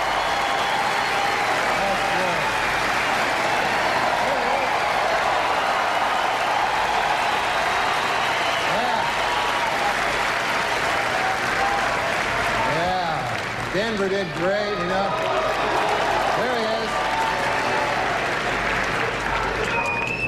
I love the Denver fans, you know, because for one thing, they don't wear food on their heads. That's nice.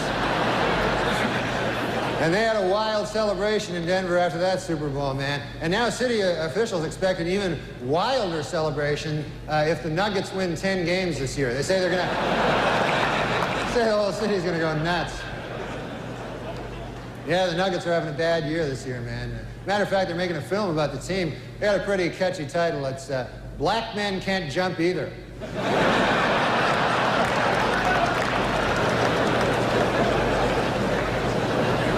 Well, NBA All-Star Weekend over. That was exciting, man. The East beat the West. Jeff Hornacek won the three-point shootout.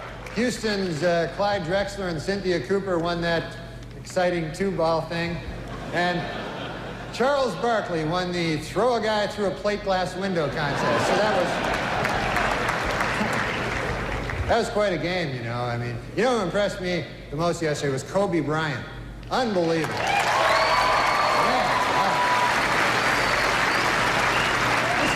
This guy's amazing. 19 years old, the youngest starter ever in the All-Star game, and he played so well that today he was named spokesman for NBC's new public service campaign called Screw It, Who Needs College? No, you think Jack Benny is funny?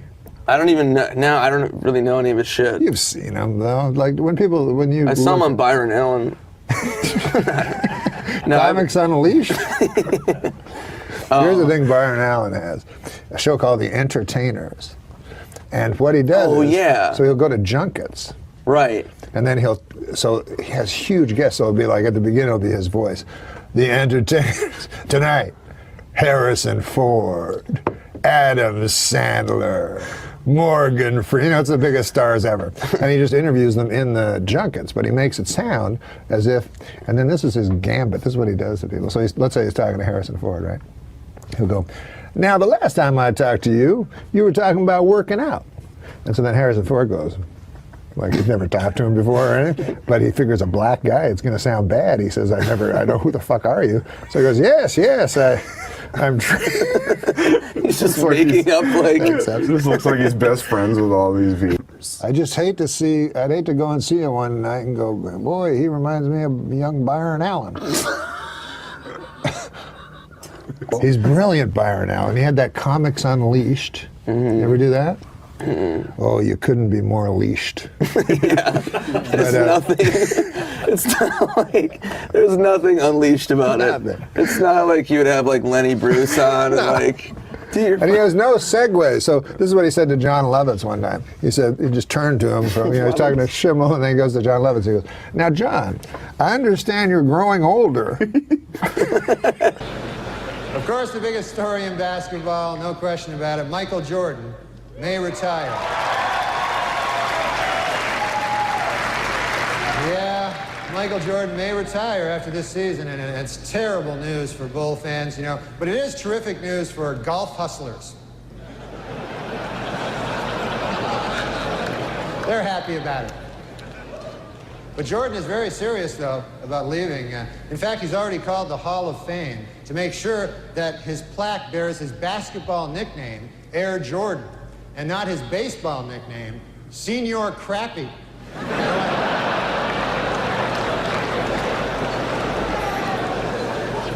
That would just be disrespectful, you know? Well, how about them Winter Olympics? They're finally underway, so we've got a lot of great stuff to look forward to the next 2 weeks, like hockey and, well, just hockey, really.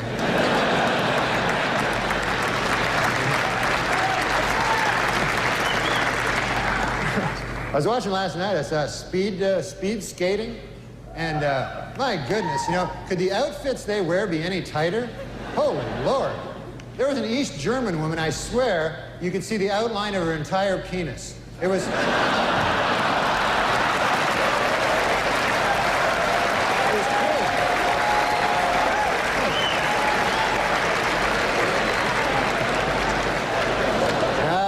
Goodness. Well, the magazine POV came out this week with a list of the best and worst jobs to have in the next century. Their 3 best were, in this order, multimedia software designer, management consultant, and interactive advertising executive. While their worst, for the 3rd year in a row, crack whore.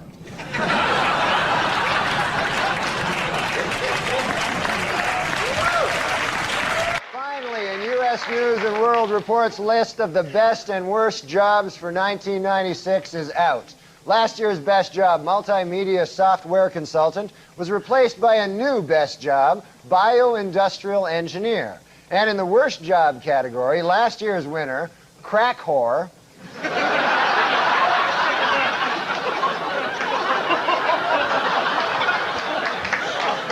has lost its spot. The new worst job is assistant crack whore.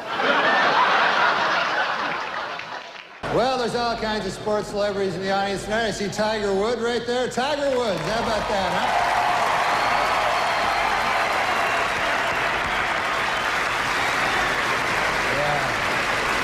Yeah, he's up for golf. Of course, he's up for Golfer of the Year this ESPYs. And you know who I feel sorry for, folks? Is the other 2 guys nominated for Golfer of the Year. You see these guys getting ready, you know, it's like, hey, honey, have you seen my tuxedo? No, not the good one. The one I wear when I'm gonna get my ass kicked. Have you seen that one?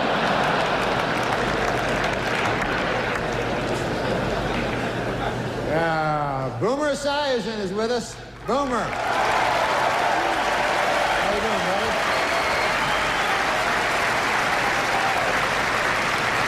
Boomer, of course, will replace Frank Gifford on Monday Night Football next season.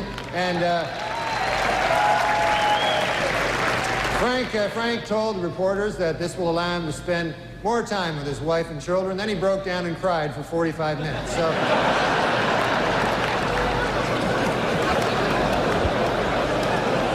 And there's Charles Woodson. How about that? What a season he had.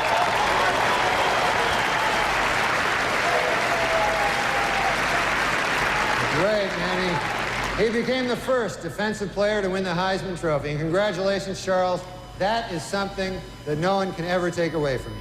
Unless you kill your wife and a waiter, in which case... all bets are off. Just a word of advice.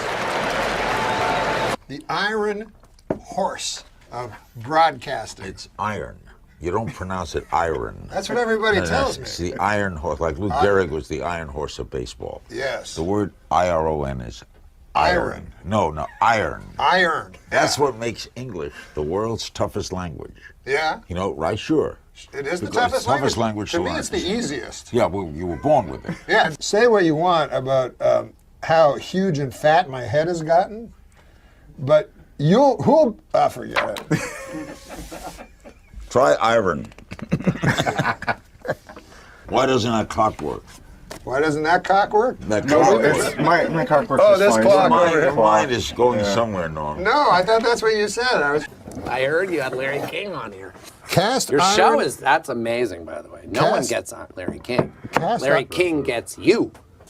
I know you're new to this. I'm going to teach you something. One of the first things in hosting an interview show is to listen. What's that now? The answer given by the guest. My whole motto, my whole broadcasting career, that's why I don't like a lot of guys on the air now, is that I never learned anything when I was talking. Can I interrupt you there? Yeah.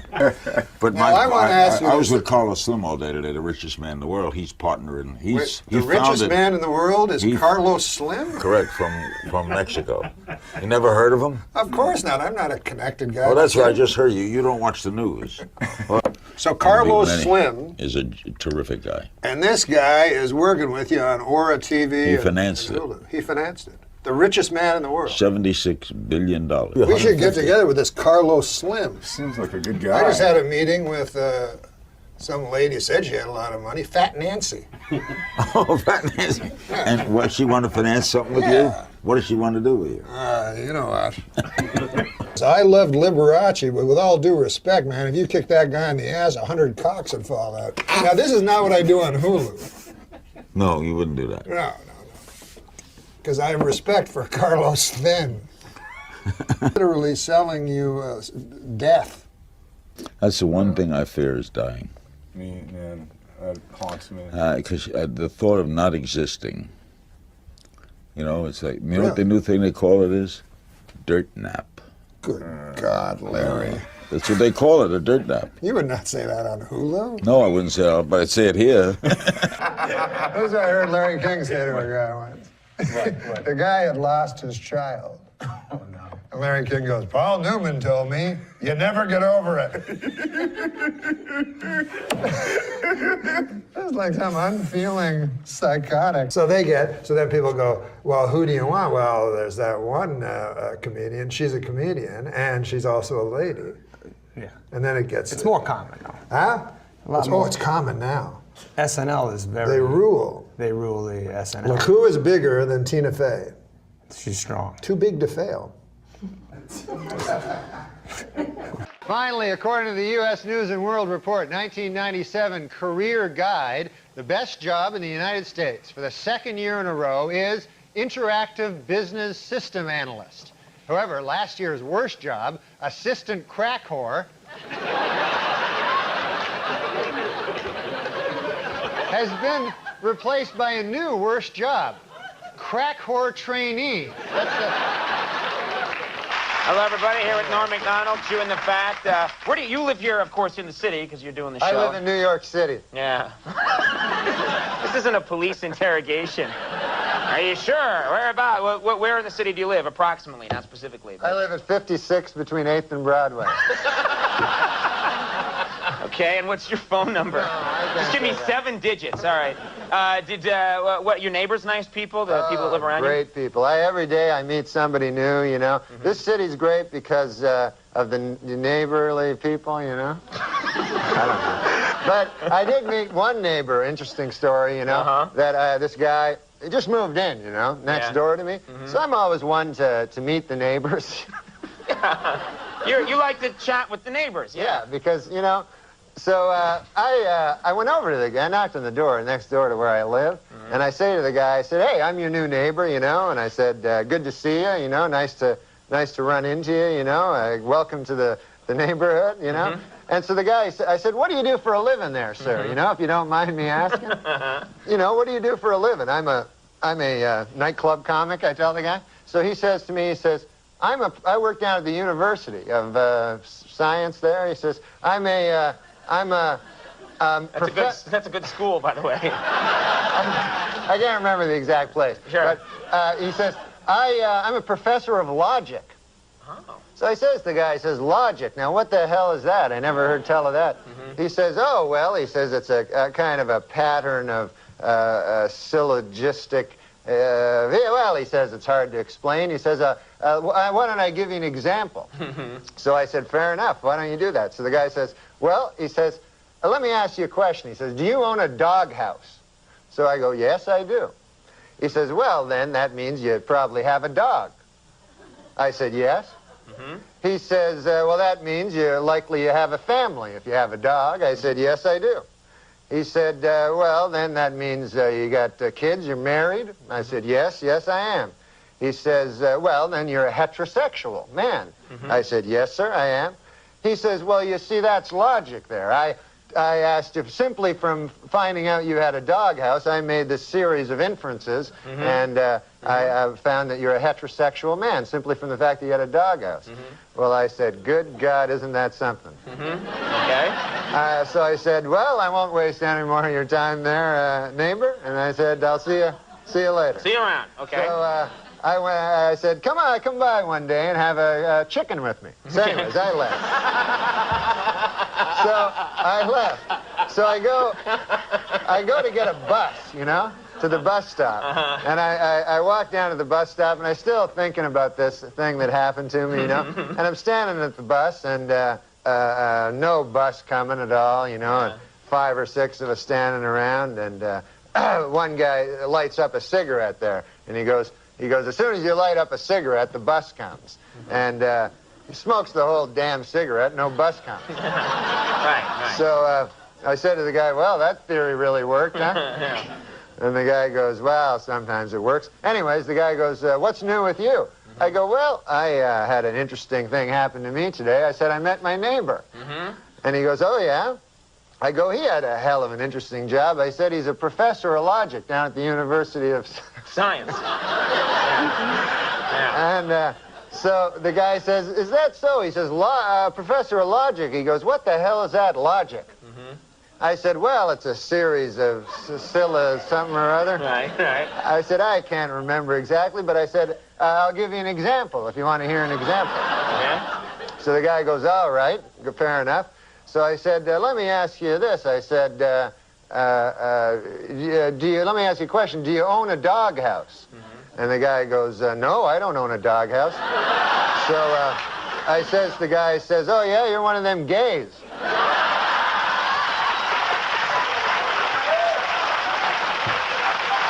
And it worked, right?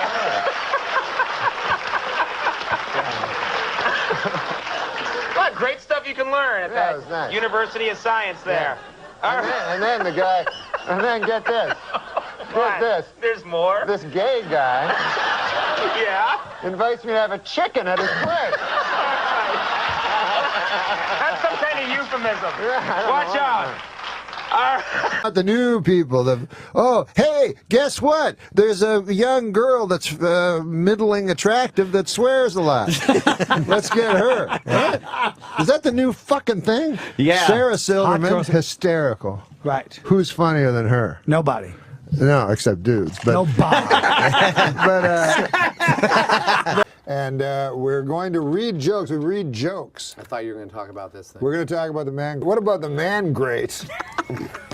Is that like a genital cleanser? No! No, my God.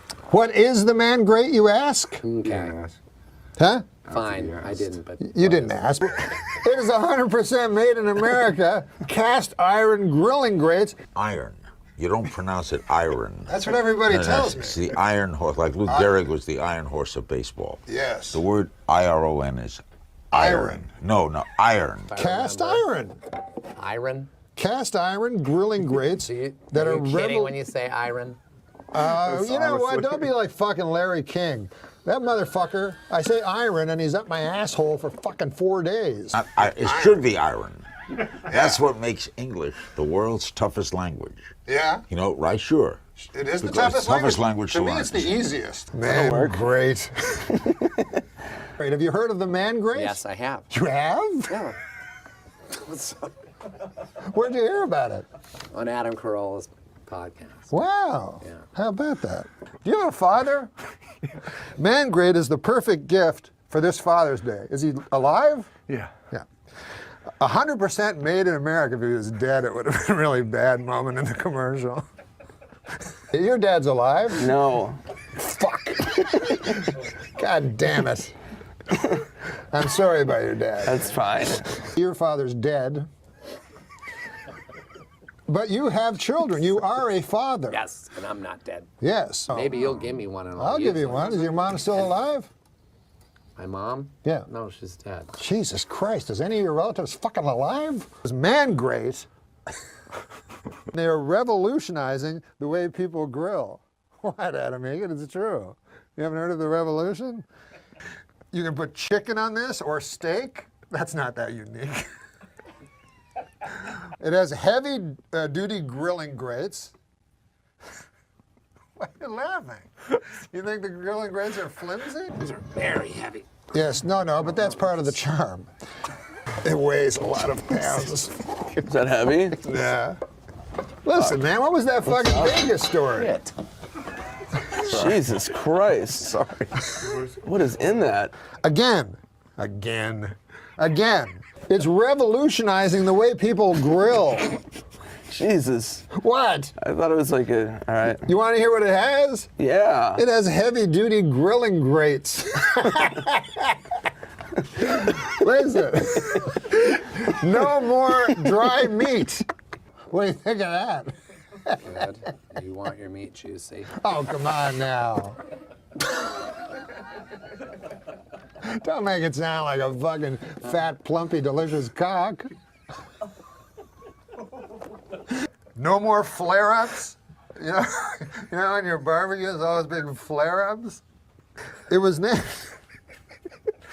named one of 2012's best grilling accessories. There's more fucking facts about the man grate than about Nick. Why are you laughing? You're making a mockery out of the man grate. Chicken, steak, has never tasted so good.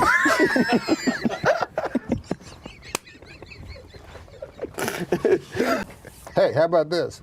Each NORM MACDONALD show order comes with a heavy-duty grilling brush. Jesus. You don't want to put that on your not dry meat. Look at that. Those things are dirty. No. That's from the iron. Are you sure? Yes. Well, it's not from my cock. What? I just went to the bathroom. You say cock so much. I'm coming in your butt. Oh my God. But listen, man. Hey, your mouth is my toilet. Again. This commercial is like a mini-series. Are you a jingoist? 100% made in America. 100% cast iron. Mangrate.com. Thank you, Andy. That's yours. You just threw your own going away present with contempt to the floor. That was our only sponsor. Oh, yeah, and you lost. Yeah, now we found out we lost Mangrate as a sponsor. And then earlier today, I think we were told legally we can't say we lost them as a sponsor even. Yeah, I think we were still waiting to find out if we were allowed to say that. But anyways, that was who cares? Schwartzen. We lost them. That was Nick Schwartzen that fucked it all up. Some gold-plated chains would make a nice retirement gift for a very, very good slave. Well, Are you serious? Well, this was written. Are you serious? This was written years Did ago. you just write that? I didn't write it. Did you just say that? No, I read it, yes. You read that? It was an old. This Lindsay Lohan can't swim a stroke, but she sure knows every dive in town. That one I liked. That was my favorite. I'm keeping this. That is a favorite? Las Vegas is now home to a 550-foot-tall Ferris wheel. Also drawing thousands to Las Vegas, whores. That's you. That's your voice all the way right there. It's the old, the Norm MacDonald lean in, whores. No. Ladies and gentlemen, Norm MacDonald.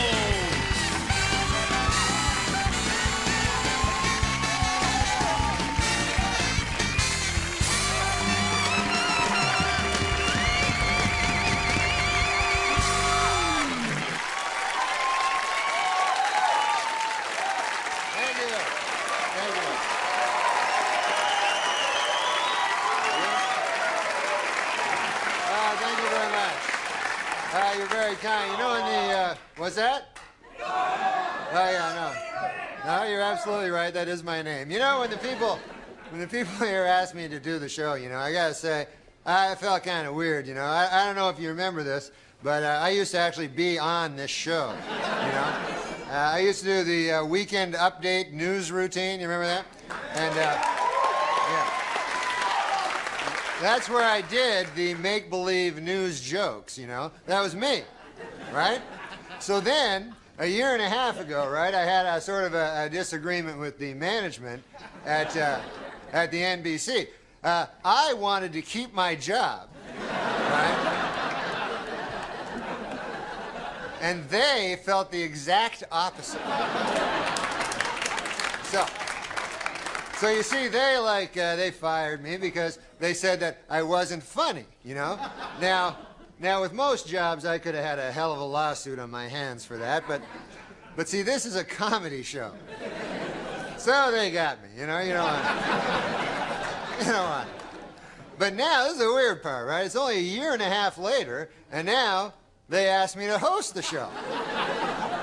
So I wondered, I go, hey, wait a second here. Hey! I go, how did I go in a year and a half from being not funny enough to be even allowed in the building to being so funny that I'm now hosting the show? How did I suddenly get so damn funny?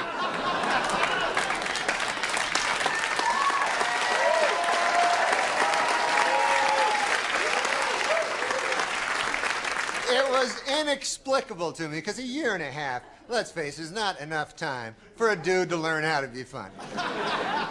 Then it occurred to me, I haven't gotten funnier. The show has gotten really bad.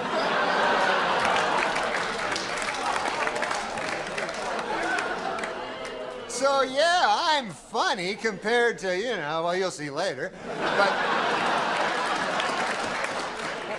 okay, so let's recap.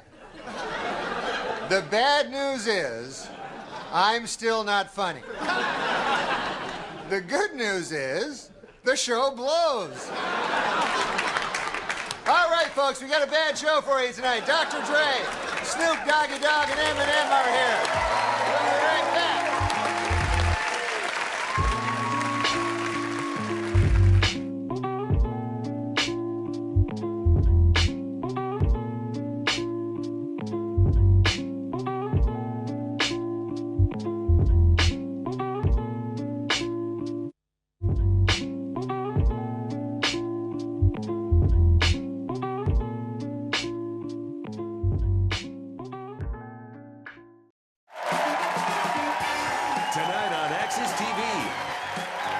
From New York City, it's Gotham Comedy Live. Get ready to laugh with Chad Zumock, Michelle Bowen, Alexis Guerreros, Chuck Nice, and your host, Norm MacDonald.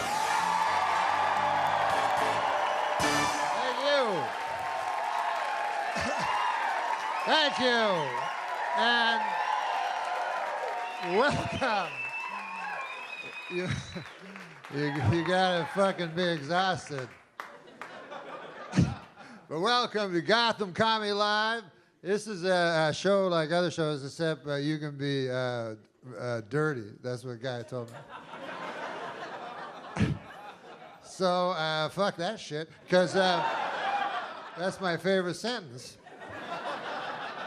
2/3 of it's very dirty, and the other one is not. But you go, fuck that shit. That's why I talk about politics and stuff. People, what do you think of that? Fuck that shit. And then people think I have an opinion, but I don't really. But a guy was just telling me, hey, listen, Bill Cosby, first of all, is my hero ever since I was a kid, because I always wanted to be like him, and I got his albums, tried to emulate him, but I didn't like his stand-up, but I like the way he was as a man. Because this was before they didn't say he was a rapist on the fucking liner notes of the albums, you know? As my buddy said, he said, the worst part about Cosby was he was a hypocrite. And I said, I don't think that was the worst part.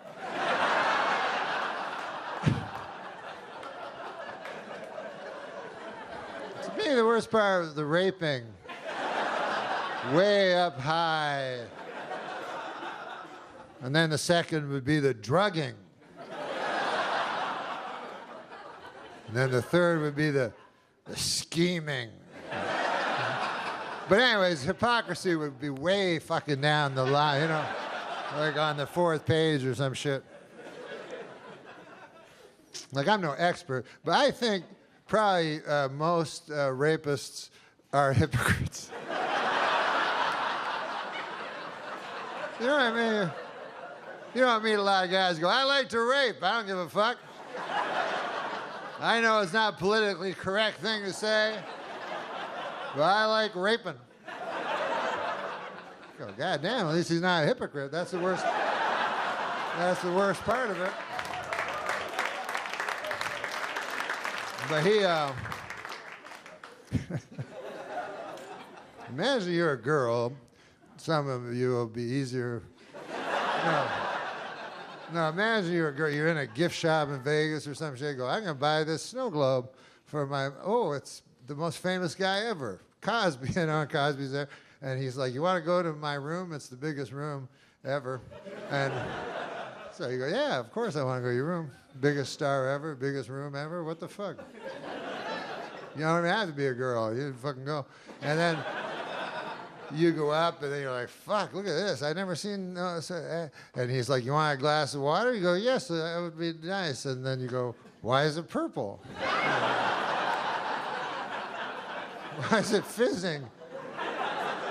Like in a monster movie. Just drink it. It's famous people water. And you drink, and everything goes fucking crazy and shit. And they come out of it, they're like, what the fuck? I was just in the gift shop. What's that? Cosby cock? I can swear that's a Cosby cock. That's impossible. A Cosby cock?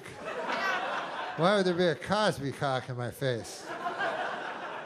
Wait a second, I remember. I'll call for help. Hypocrisy! A man committed hypocrisy on me in room 10304-204. There's too many numbers in the hotel room.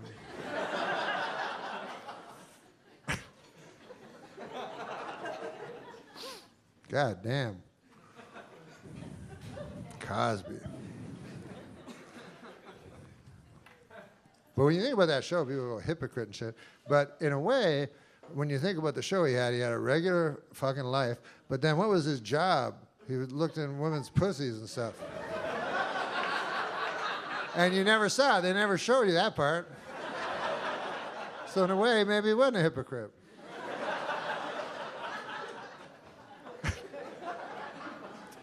I don't even know what's wrong with hypocrisy anyways. What's the problem with hypocrisy, you know? People always against it go, you know what I hate worse than anything? Hypocrite. But imagine your life if you weren't a hypocrite, you know what I mean? Like if you had a kid, you go, okay, Billy, you're 7 years old now. You know what I mean? And then you tell them who you really are.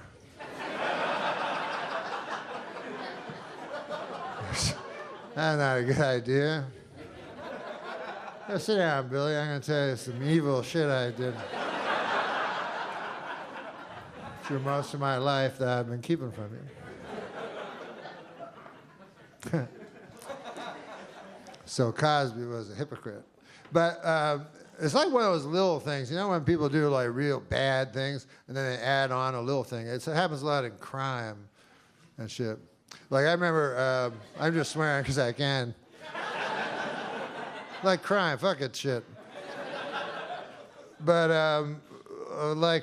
sometimes a guy will commit a heinous crime, then they'll add like some fucking, like I remember Richard Speck. You know, some of you are old enough to remember this guy. He busted into a house full of nurses, raped and killed 9 nurses. He was charged with 8 counts of rape, 8 counts of murder, 1 count of breaking and entering.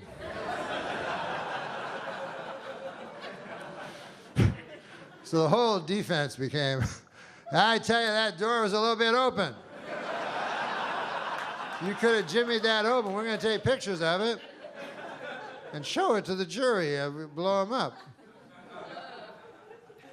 Then the judge is like, all right, fuck that one. Because judges are wise, like owls. So the judge knows he doesn't want the guy, 8 counts guilty, 8 counts guilty, and on the case of breaking and entering, innocent. And then he's like, hey, what did I tell you, everybody? Waving at people with his orange thing. Hey, a guy told me that, I don't know if you've heard this, Bruce Jenner is going to go back, maybe, to being a man. Yeah. Did you hear that? That's an odd thing. Because I remember him, of course, as a woman. So it's hard for me to picture what he'd even look like as a man. I remember, because I'm from Canada, so I remember he was in the '72 Olympics, and he won the decathlon, you know, which is the best athlete in the world, was a woman. And we didn't know at the time because he kept it secret. But I remember they put the gold medal around his fucking big juicy tits.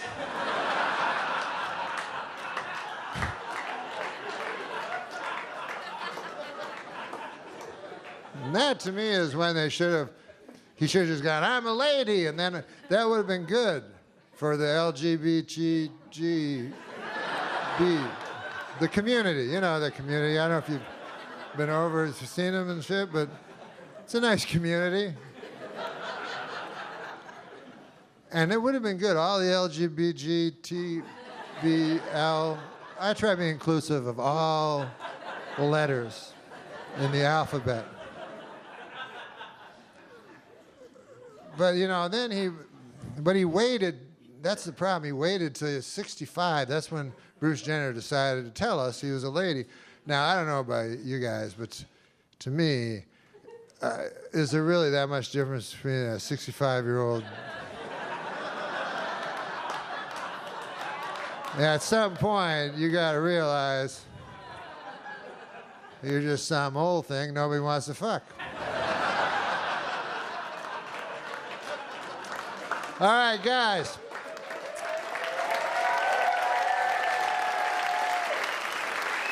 Don't turn your TV, and we will be back in a moment. Thanks, guys. You're awesome.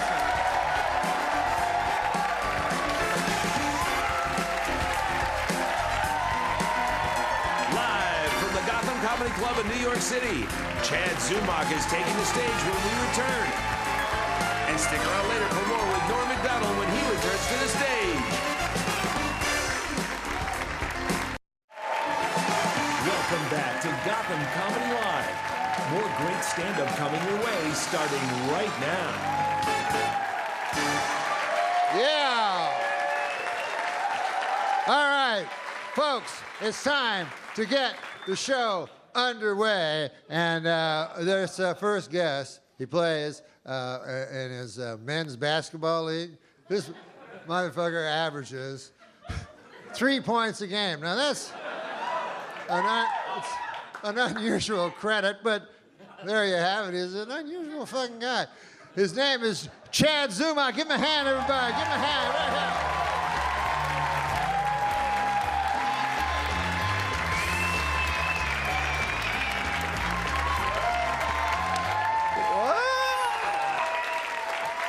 How about a hand for my opener?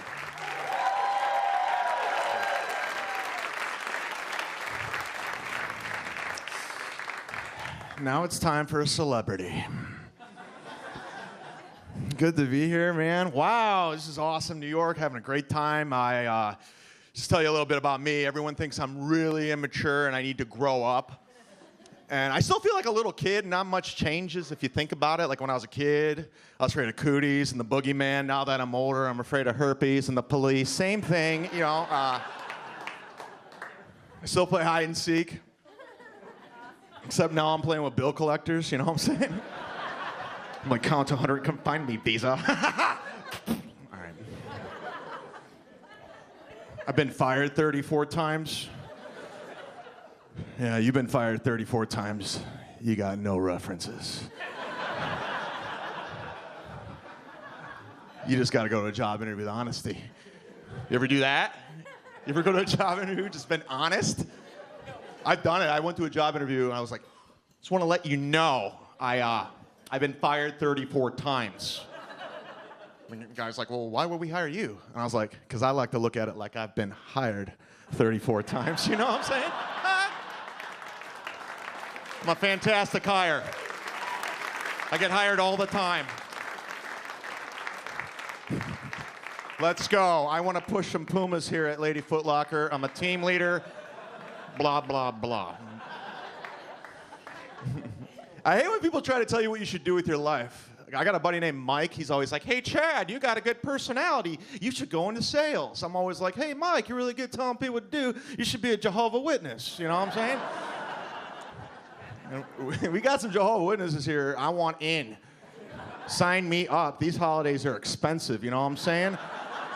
I'm on a budget. I'm saving my money. I'm frugal. I'll go to a strip club. I'll make it rain with Dunkin' Donuts punch cards. That's how I roll. You know what I'm saying? Ain't trying to move to Miami or the San Francisco Bay because I'm balling in Cleveland making $35K. All right. I didn't want to do stand-up comedy. I wanted to go to the NBA. I still think I can do it. That's how delusional I am. If you still think you could go to the NBA at my age, you're a delusional moron, or you're trying to show off you have health insurance. Like, I play pickup basketball every day, and I try. Why? There's never going to be a situation where an NBA scout comes walking into the YMCA going, holy shit. What do we got here? No, not that 7-foot black guy who dunked on 3 people. I'm talking about the 5'9" white guy over there who's bent over hyperventilating and turned the ball over 23 times. Let's sign that guy up to the Mavericks to run point guard. That dream died. You ever had a dream that died? Mine died 3 weeks ago. I was on the hardwood. I don't know if you've been on the hardwood lately, but it's serious. I was guarding somebody, right? They pulled up on me, scored, and they looked me in the eye. I swear to God, they were like, suck it, bitch. I'm like, we're in a church league? I don't think that's an appropriate way to speak, Father. Classic joke writing. Thanks, Judy Carter.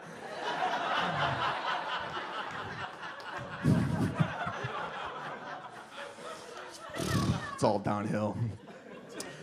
Had to quit drinking. It was getting weird. It was out of control. I was getting charged with DUIs. I was wearing sweater vests. It was out of control. It was weird.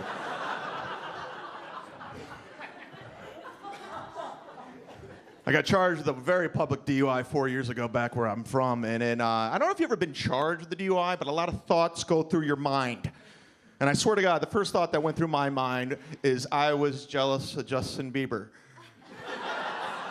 Stay with me. The Biebs, I don't know if you remember this, got charged with the DUI. He was drag racing in Miami in a Lamborghini with a supermodel. And he was smiling in his mugshot. I think I'd be smiling too in my mugshot if that was my life. That sounds awesome. I got charged with the DUI doing 10 miles per hour in Cleveland, Ohio, in a Chevy Cruze with an Arby's beef and cheddar. Brownie face mugshot. Even though I don't drink, I think everybody should drink as much as they possibly can at least one moment in their life. Take it to the limit. Could save your life. Yeah. I have nothing to back that up with, but I have a story. 4.5 years ago, I drank as much as I possibly could, and I was at a strip club. I was in the woman's restroom. I was making out with a naked woman who did not work there. I'm pretty sure that's loitering. I don't know what it is. It's bad business, I'll tell you that right now. That's like if you go to a Quiznos and there's a guy in a Subway uniform giving away $5 footlongs in the bathroom. It's bad business. So I'm making out with this lady, and a bouncer guy comes walking in. He's one of those diehard bouncers. He's always wanted to be a bouncer. You know that guy? Well, he wanted to be a cop, but he has a criminal record, so now he has to be a bouncer, right? Right? Shaved head, goatee. Kind of looks like he's Stone Cold Steve Austin, but he's 5'7", big muscle, small penis, probably a racist. I don't know. So he walks in. He sees me. He's like, "Hey, pal, you're not supposed to be in here." And I'm drunk, and I'm like, "Sorry, man, my bad. I didn't know." And he's like, "What's your name?" And I'm like, "Chad Zumock, like that's gonna do something." And he's like, "No, it's not. Your name's Todd. I know who you are." And I'm so drunk, I'm like, "It is?" And he goes, "Yeah, and you owe me a lot of money for that cocaine, you son of a bitch." I'm like, "What?" Throws me up against the wall right when he's about to punch me in the face. I swear to God, walking into the restroom was NBA legend Dennis Rodman from out of nowhere. We're both going, "Is that Dennis Rodman?" Rodman, without hesitation, says this. He goes, "Hey, you put him down." Like the Lord sent Dennis Rodman on my behalf. Like he's my guardian angel. Like he's my Michael Landon from Highway to Heaven. He's there to save me. Without Victor French. So actually, this happens. I wake up the next day. You ever wake up the next day after you've been drinking, you're just trying to piece stuff together? You're like a hungover Columbo going, "Did I really drive from Canada to Florida? Did I see Dennis Rodman? I don't know." No one's gonna believe this story. I'm never gonna tell it. Until 4 months later, I'm at a mall. I see a woman with a baby and a man. The man kisses her on the cheek. She walks away. I'm like, "How do I know this woman?" I walk up to her. I'm like, "Excuse me, ma'am, how do I know you?" She turns around. She goes, "Ah!" Like she just saw Patrick Swayze in Ghost, or Patrick Swayze now. Either, a lot of Roadhouse fans. That's fine. Nobody puts baby in a corner forever. Love Swayze. Anyways, she's like, "Ah!" I'm like, "Sorry, ma'am, I didn't mean to scare you. I thought I knew who you were." She goes, "Yeah, you do." I'm like, "Oh, okay." She's like, "And that night in that hotel room with you and that stripper and Dennis Rodman, that's not who I am anymore. I'm a wife and I'm a mother." So not only get confirmation Dennis Rodman was there that evening. Turns out I may or may not have had a gangbang with a stripper in Cleveland, Ohio with Dennis Rodman, and that's when I was glad I drank as much as I possibly could, because you don't want to remember a gangbang with Dennis Rodman. That guy does not play by the rules. Thank you so much. My name's Dave Chappelle. Thank you, John Cena. Live from the Gotham Comedy Club in New York City, Michelle Ballard is taking the stage when we return. Stay tuned for more laughs on Access TV.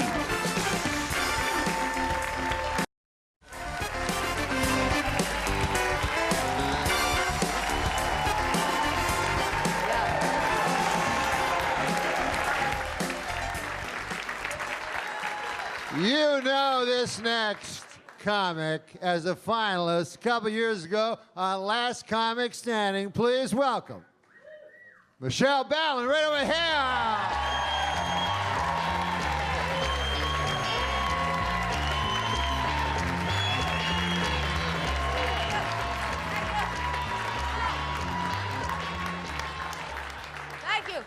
Thank you, Norm. Perfect. This is definitely not a position I enjoy. Thank you. How are you? Woo!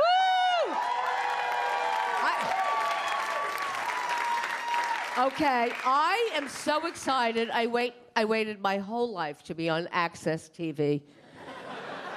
If this doesn't catapult me to stardom, I don't know what will. The hell with NBC. I'm on Access!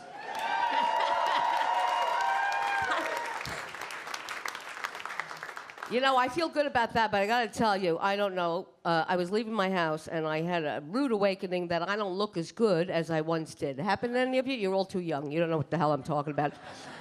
I'm changing my clothes in my apartment, and I was in such a hurry for this that I didn't, I was taking my shirt off, and I didn't pull my shade down, and the guy across the way pulled his shade down, so...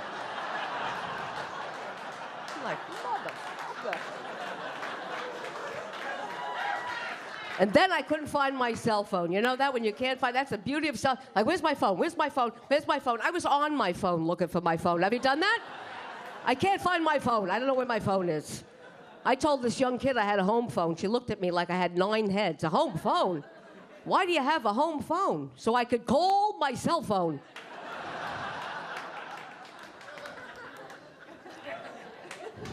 So I just got off a cruise ship because my career is out to sea. I'm the longshoreman of comedy. It's great. I don't know if you've been on a cruise. I was on the biggest ship. I'm not saying it's that big, but it had a Sam's Club is all I'm saying. This ship was 7,000 passengers. In 1 week, we used 85,000 eggs. 85,000 eggs in 1 week. All I could think about, somewhere, there's a chicken. Go, I can't do this anymore. My uterus is on the ground. I need a vaginal reconstruction. I'm the slut of chickens. It spoils you. I don't know if you've ever been on a cruise, but there's food everywhere. There's food everywhere. So even if you don't know what you want to eat, because you know how it is, I don't know what to eat. You go in, it's there. You have Indian, pizza, God knows what crap. And then you get home. I got home. I'm so spoiled. I'm in my kitchen with a tray. You see anyone from the Philippines here? Anyone? But you don't know what to eat, right? You have that thing, you get home, you're like, what do you want to eat? What do you want to go look at the refrigerator? You're like, oh, man. You close it, walk away, come back 5 minutes later, open it again. Like if somebody dropped a roast off when you weren't looking. I love it. I'd go to different islands. I went to Bermuda. That's very expensive, very expensive. I went out to eat. They said it was $37 for a chicken cutlet. $37 for a chicken cutlet. The woman goes, well, it's free range. I said, for $37, it had its own apartment. Then I went to this other island, where they try to sell you drugs. So I get on the beach, and this guy's like, hey, you want weed? You want coke? You want, what do you want? I said, you have Lipitor? You have Lunesta? Because that's all I need. But I got to tell you, got to be careful now, right? With the mosquitoes. The Zika virus. It's always something. I got to be honest with you. I was in Puerto Rico. I was bit by a mosquito. But it turns out I don't have the Zika virus, but the mosquito has irritable bowel syndrome.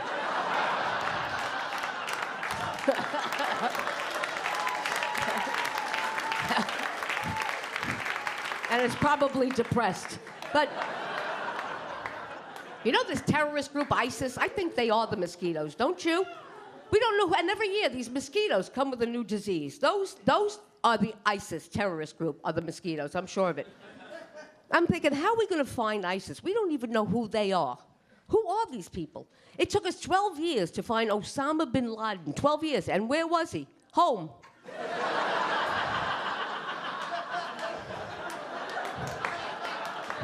He was home.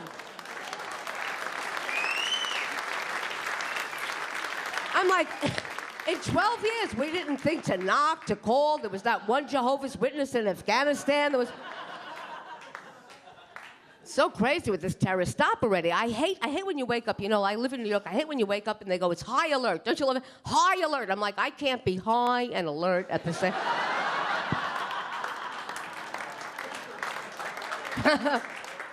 I'm either high or I'm alert. Pick one, okay?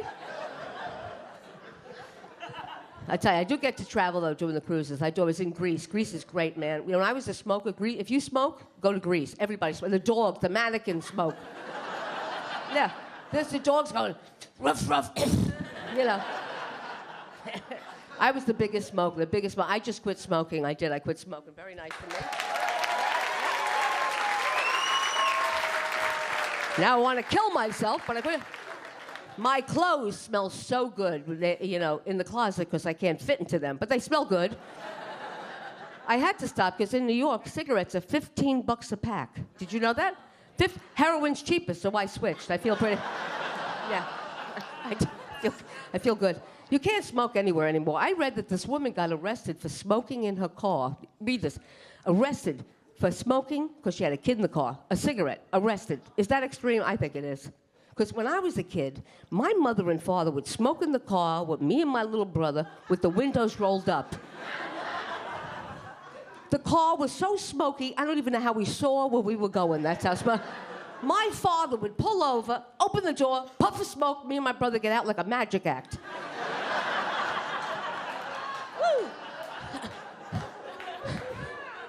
My mother took me to a doctor that smoked. Your doctors used to smoke. The doctor and my mother are going, sitting there, and the doctor looks at me and goes, I think she has asthma.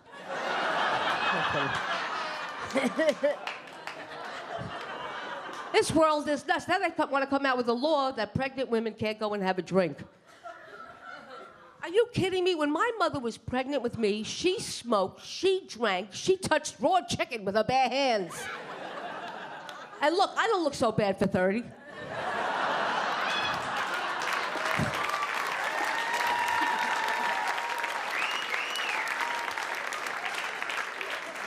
So crazy. Everything's changed. You go for coffee now, Starbucks, $97 a cup. What? What is there, crack in that coffee? I think there is. Ever see people in line at a Starbucks like this? Yeah, I need a latte. You know? Yeah. I'm online at a Starbucks by my house, I swear.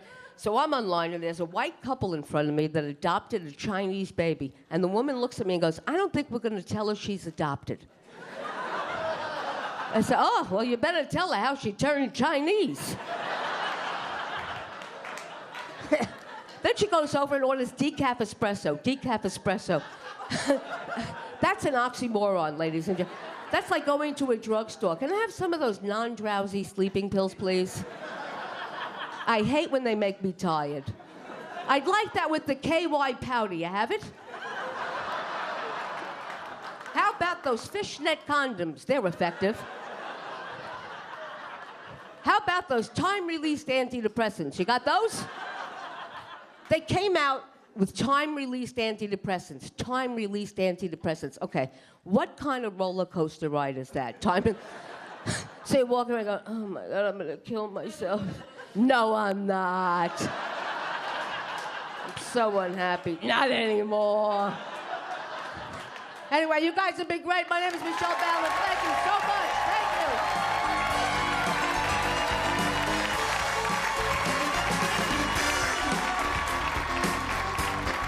Live from the Gotham Comedy Club in New York City, Alexis Guerreros is taking the stage when we return. Stay tuned for more laughs on Axis TV.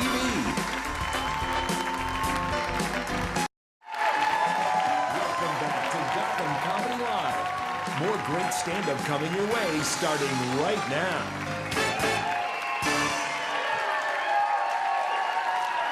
All right. This next comedian you probably know as one of the Cooligans. They fucking do know you. Okay. I lost $20. He's a funny motherfucker. Here is Alexis Guerreros. Give him a hand, everybody.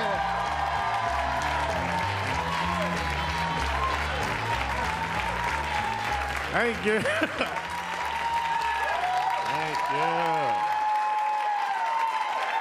Thank you. I know, some of you guys know me, but the rest of you are like, what the fuck is that guy, huh? Yeah. You guys look at me, you can't tell what I am. I have one of those faces. I know that because I get so many different things. I get Italian a lot, you know? I don't know if it's the hair or this stupid deli accent that I have, you know? Sounds like most of the last words of my sentences are going to be provolone. You know? It actually is. I order a lot of sandwiches, okay? Also, when I say provolone, it's sexy. Provolone, you know? Right? You guys say it, it's like provolone. You're like, ugh, get that out of my sandwich, you know? It's disgusting. When I say it, it's sweet. It's like one of those like light FM letters, like, hey, Stacy, Dan misses you. Provolone. Yeah. You're in your car, you're like, they're getting back together. Yeah. I'm not Italian. I get that a lot. I'm not Italian. I get Puerto Rican a lot. I think it's just because I'm from around here, you know? Yeah. I'm not. Not Puerto Rican. The third one, this is the one I get the most. I get retired cop that opened his own bakery. I get that a lot. That claps like assholes, you guys. You guys hurt my heart. I'll tell you guys what I am. My mom is from Cuba. My dad is from Uruguay, which is in South America. Yeah. My wife, she's the Italian one. I said that once. I said I'm half Cuban, half Uruguayan, and I said my wife's Italian. As soon as I said my wife's Italian, some lady in the front row goes, "Ooh, exotic." I was like, "Did you hear what I said about myself?" You know? And then I realized that lady was from Europe. So when I said my wife's Italian, she thought I meant Italy. I didn't. I meant New Jersey. Yeah. That's not exotic, okay? That's the least amount of exotic as you could be. That lady was so wrong. She pictured my wife somewhere in a gondola in Italy, like, quesadiche, you know? The reality, it's more like my wife at a bagel shop going, "What the fuck you mean you ran out of everything bagels?"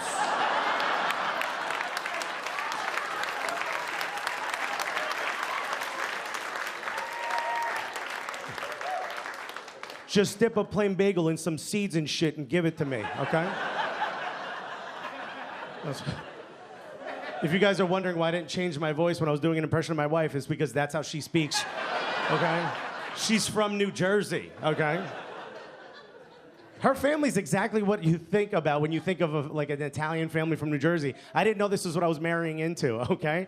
It's like marrying into a family of a bunch of extras from the show Sopranos that never heard the director yell, "Cut."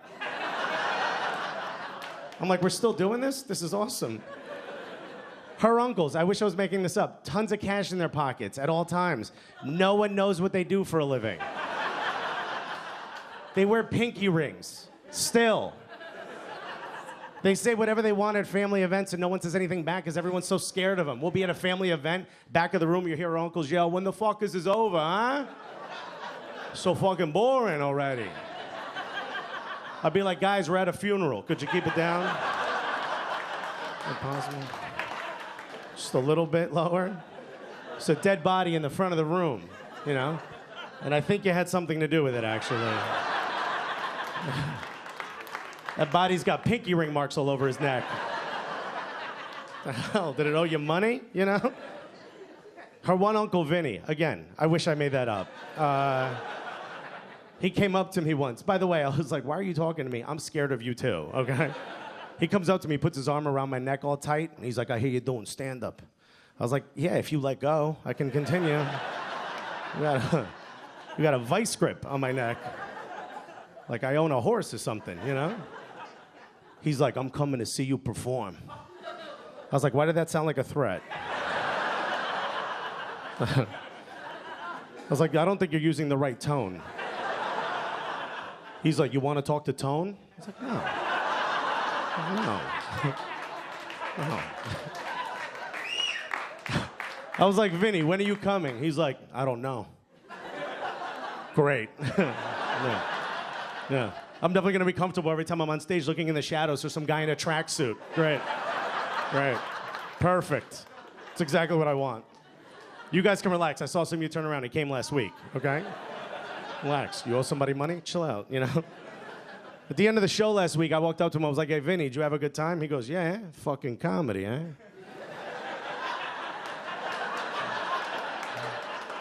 That's all he said. I was like, "Dude, I don't know if what you just said is good or bad. But I feel like I owe you money, okay? Please tell me if I owe you money, because I will go in my wife's purse and get it for you. However much you want. She has a good job, you know?" I was like, "Dude, Vinny, yes or no, did you have a good time?" He's like, yeah. You were funny and everything, but I thought you told me your comedy was about honesty, huh?" I was like, "Whoa, Vinny, everything I said is true." He goes, "Yeah? How come I didn't hear you do one joke about how much you love to suck dick?" I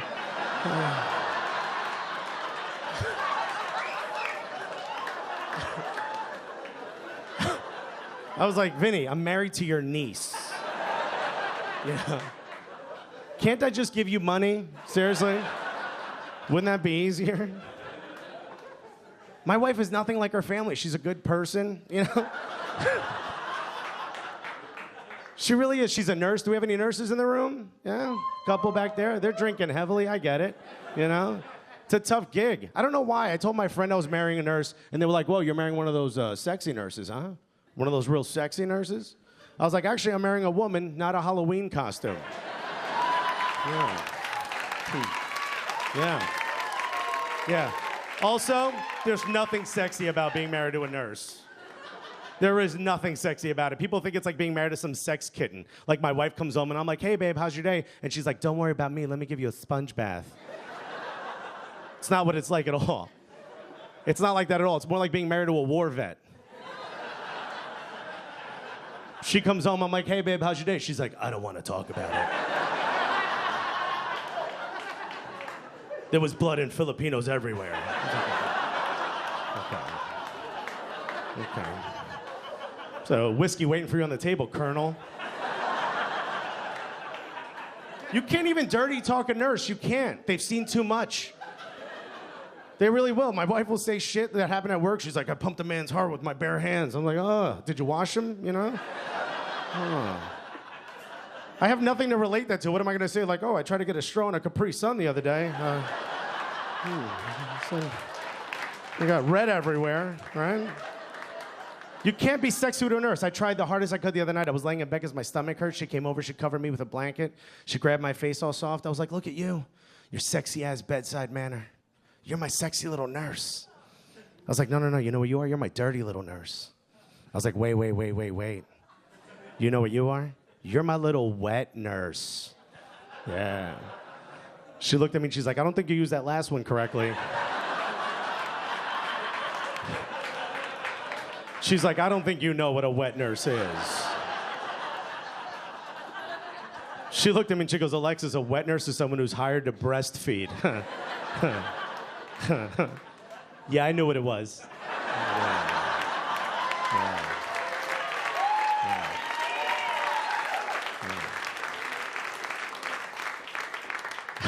I make fun of her and I make fun of her family a lot, but I shouldn't because she at least has a family. I grew up in Newark, New Jersey. I don't know if you guys have ever bought heroin before. Yeah. It's a tough place, all right? Grew up without a dad, obviously. There's no dads in Newark, okay? None. We all used to watch Full House. That was fantasy TV for us, okay? There's 3 dads on that show. There's one in the living room, one's in the kitchen, one's upstairs. Every door you open, there's a dad here? Is that where they all are? Can we get Jesse? He looks Latino. Get over here, you know?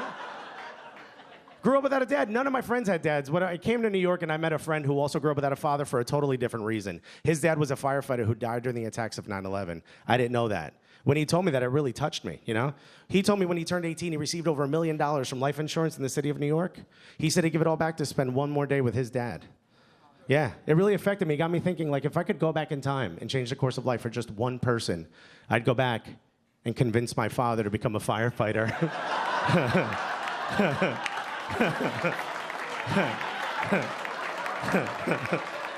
Yeah, if you think that's mean, it's because you don't know my dad. He's a real piece of shit, okay?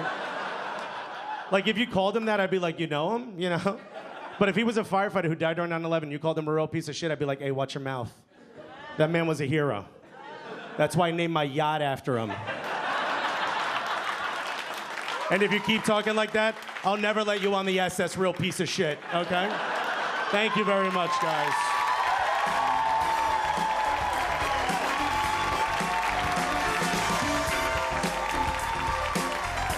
Live from the Gotham Comedy Club in New York City, Chuck Nice is taking the stage when we return.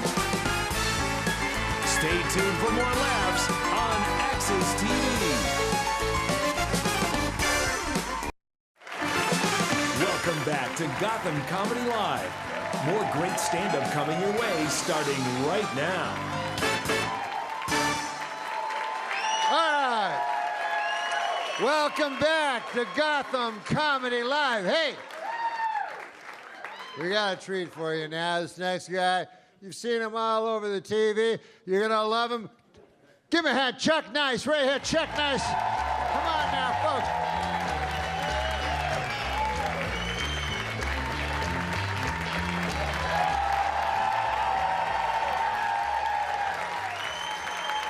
Thank you.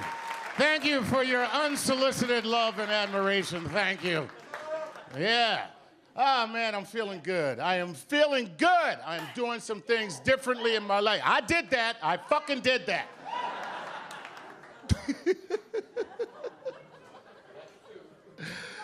It's my telepathy. Just calm down.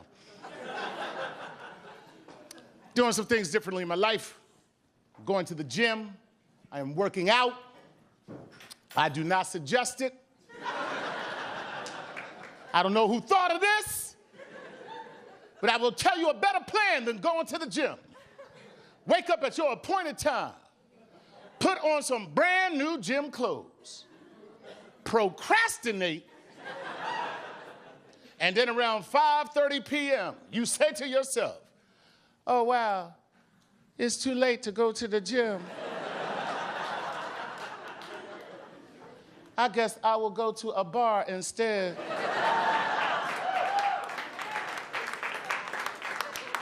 Where people will look at me and say, he earned that drink. Clearly, he has just come from the gym.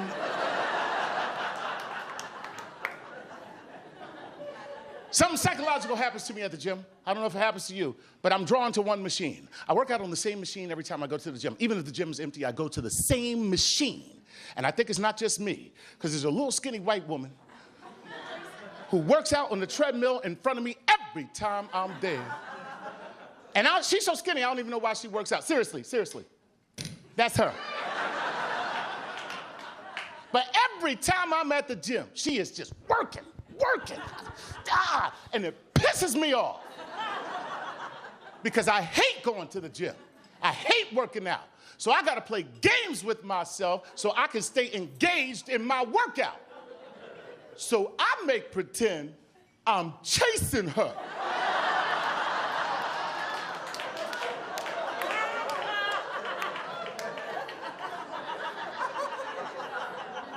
So she's on there, and I'm behind her.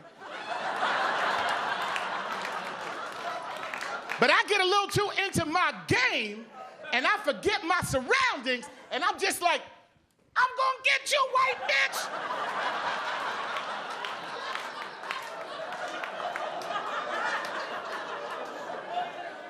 Which is probably not the best thing to scream out when you are ostensibly chasing someone from a stationary position.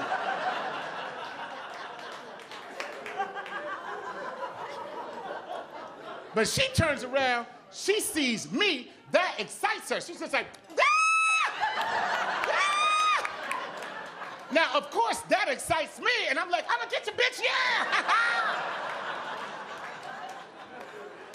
And that's when things got crazy, because I turned around and there was a cop on the treadmill chasing me.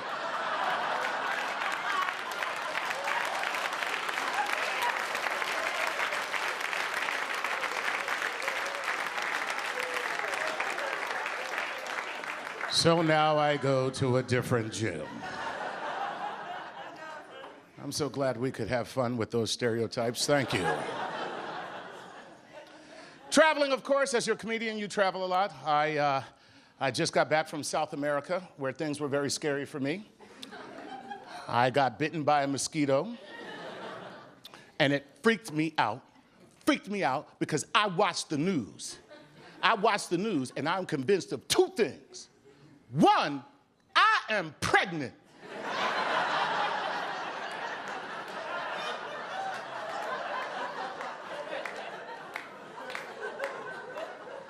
Two, my baby is in trouble.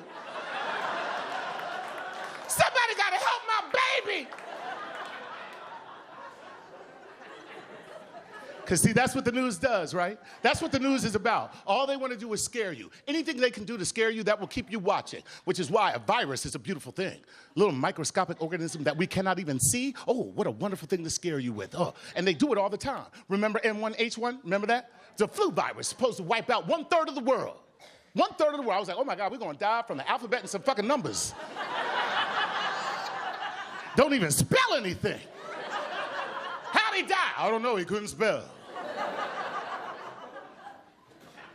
Then last year, it was Ebola. Remember that? Oh, my God, the news, they lost their mind on Ebola. Ebola came to New York City. We had one case, and the guy didn't even have Ebola. He just knew a fucker with Ebola.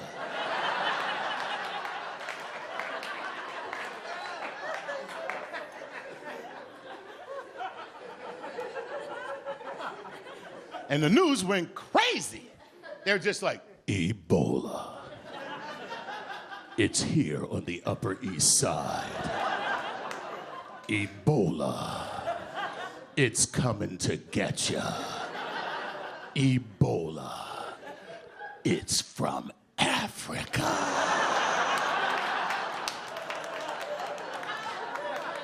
And people were like, ah! Big bad black scary disease coming to kill me. Oh no, not Ebola, no, not Ebola. Oh my God, I know a girl named Ebola. That bitch is crazy.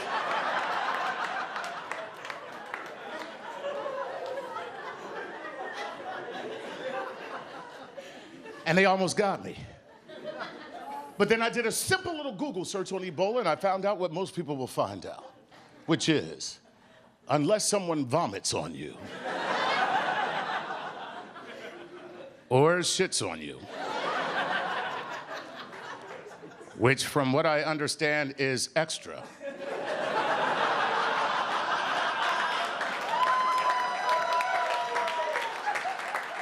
Oh, thank God for you perverts.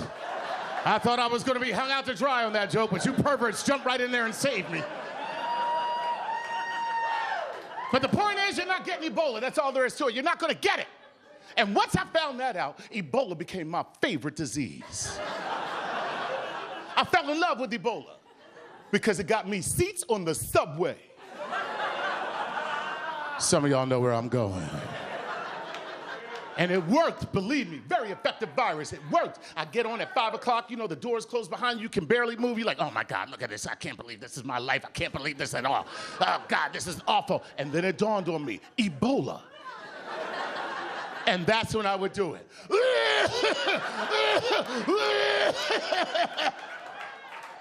Look, I scared the shit out of this white guy right here. But it worked, and the people would look at me just like that, with shock and horror. And that's when I would say it. Oh my God, I am so sorry.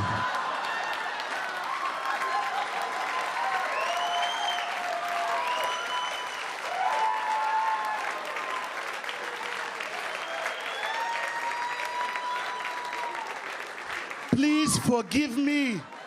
Even though that was unforgivable. See a doctor soon. I didn't get a seat. I got a whole damn bench. I lay down and take a nap. Hey guys, my name is Chuck Nice.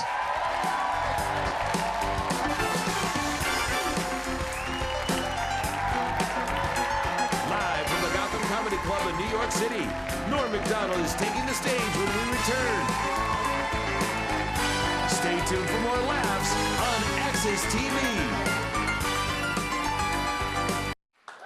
Yeah, folks, it's been a while. Hey, let's get the comics out there. Come on up, huh? Unbelievable, unbelievable, unbelievable. You're all right. Hey, it's Chad Zuman. Here he is. Michelle Ballin, huh? Alexis Guerreros and Chucky Nice right there. You guys have been great. Thank you very much. And keep coming to Gotham.